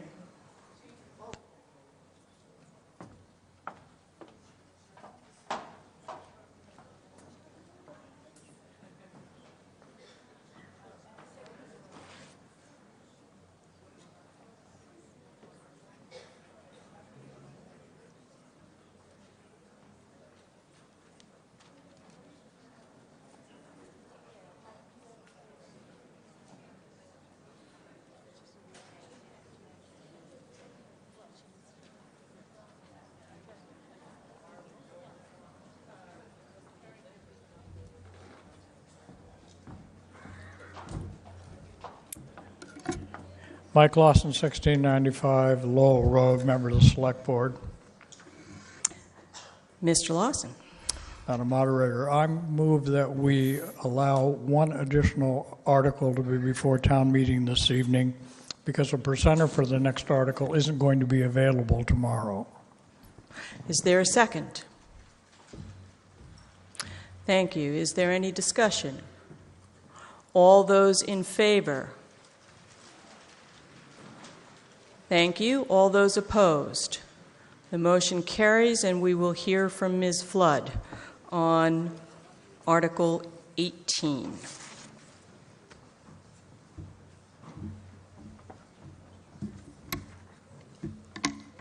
Thank you very much for that. I am Carrie Flood of 1289 Main Street, tonight speaking as your representative to the Minuteman School Committee. Tonight I seek your approval of Concord's apportioned share of Minuteman's budget for the coming fiscal year. After several tumultuous years, our restructured Minuteman District is in a position to celebrate its recent achievements, which are on the screen, and literally begin building towards even greater success ahead. Our guiding values remain placing the right student in the right program for the right reason, providing an excellent teaching and support network for our current and future students so that they are positioned to achieve purposeful results in their continuing education and careers, especially when you consider that nearly 50% of Minuteman students come to us with some level of IEP in place. Their success rates are all the more remarkable and worthy of celebration. Fiscal year 2018 will be the first with a smaller configuration, 10-member towns instead of the current 16, and this means a reduction in Chapter 70 state aid flowing directly to the district.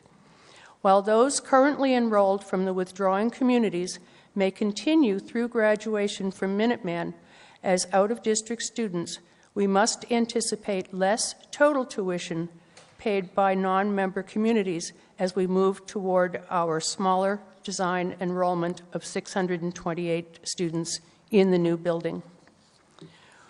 While the total annual enrollment from the 6 withdrawing communities has been relatively stable, and you can also see relatively small because it's shown here in the yellow bars, and other out-of-district enrollment here in green continues to decline. And keep in mind that out-of-district communities are paying less than the average cost per student. Enrollment from the remaining 10-member communities is up this year. As you will see later, that's true for Concord's enrollment at Minuteman as well, and recent past enrollment is used to calculate a member community's assessment share. In budgeting for fiscal year 2018, we must recognize our obligation to maintain a safe and secure environment in the existing building. Our administration and faculty are taking steps towards the new academy model that will be fully realized when we open the new building. We can achieve some savings in staff and operating costs as a result of the ongoing downsizing, and with a smaller geographic footprint, transportation costs can also be reduced. But we must begin this coming year, to pay debt service for the new building's feasibility study and design work, as well as maintain responsible contributions to our OPEB and building stabilization funds. So the net of all of that is that our total operating budget is actually down by nearly 1.5%, while total assessments to member communities will increase by about 5.5%. I realize the details on this slide may be too small to see at a distance, but there are expense reductions in several major categories, notably administration and student services, that's where the transportation is counted, as well as insurance and retirement funding related to a smaller staff. This slide on revenue reflects the lower state aid and out-of-district tuition, but also the higher member assessments that I described earlier as necessary to balance the budget. So where does this leave Concord? Well, the pie is smaller, but our slice is bigger. Here you can see in the vertical bars that Concord's enrollment at Minuteman bottomed out at only 7 students a few years ago, but is now back to over 20. Our calculated assessment share includes a little over $500,000 in annual operating, about $76,000 in debt and capital charges, plus the town's share of tuition for 2 postgraduate students who are pursuing further career training at Minuteman. Those students, by the way, pay the other half from their own pockets. That all adds up to an annual assessment of $599,179, for which I ask your support and approval. Thank you. Thank you, Ms. Flood. We're ready for questions or comments on Article 18. Seeing none, we are ready for a vote on Article 18. All those in favor of Article 18, please raise your ballots. Thank you. All those opposed? I see that Article 18 carries by a near unanimous vote, and I do so declare. We will resume tomorrow evening at 7 p.m. See you then.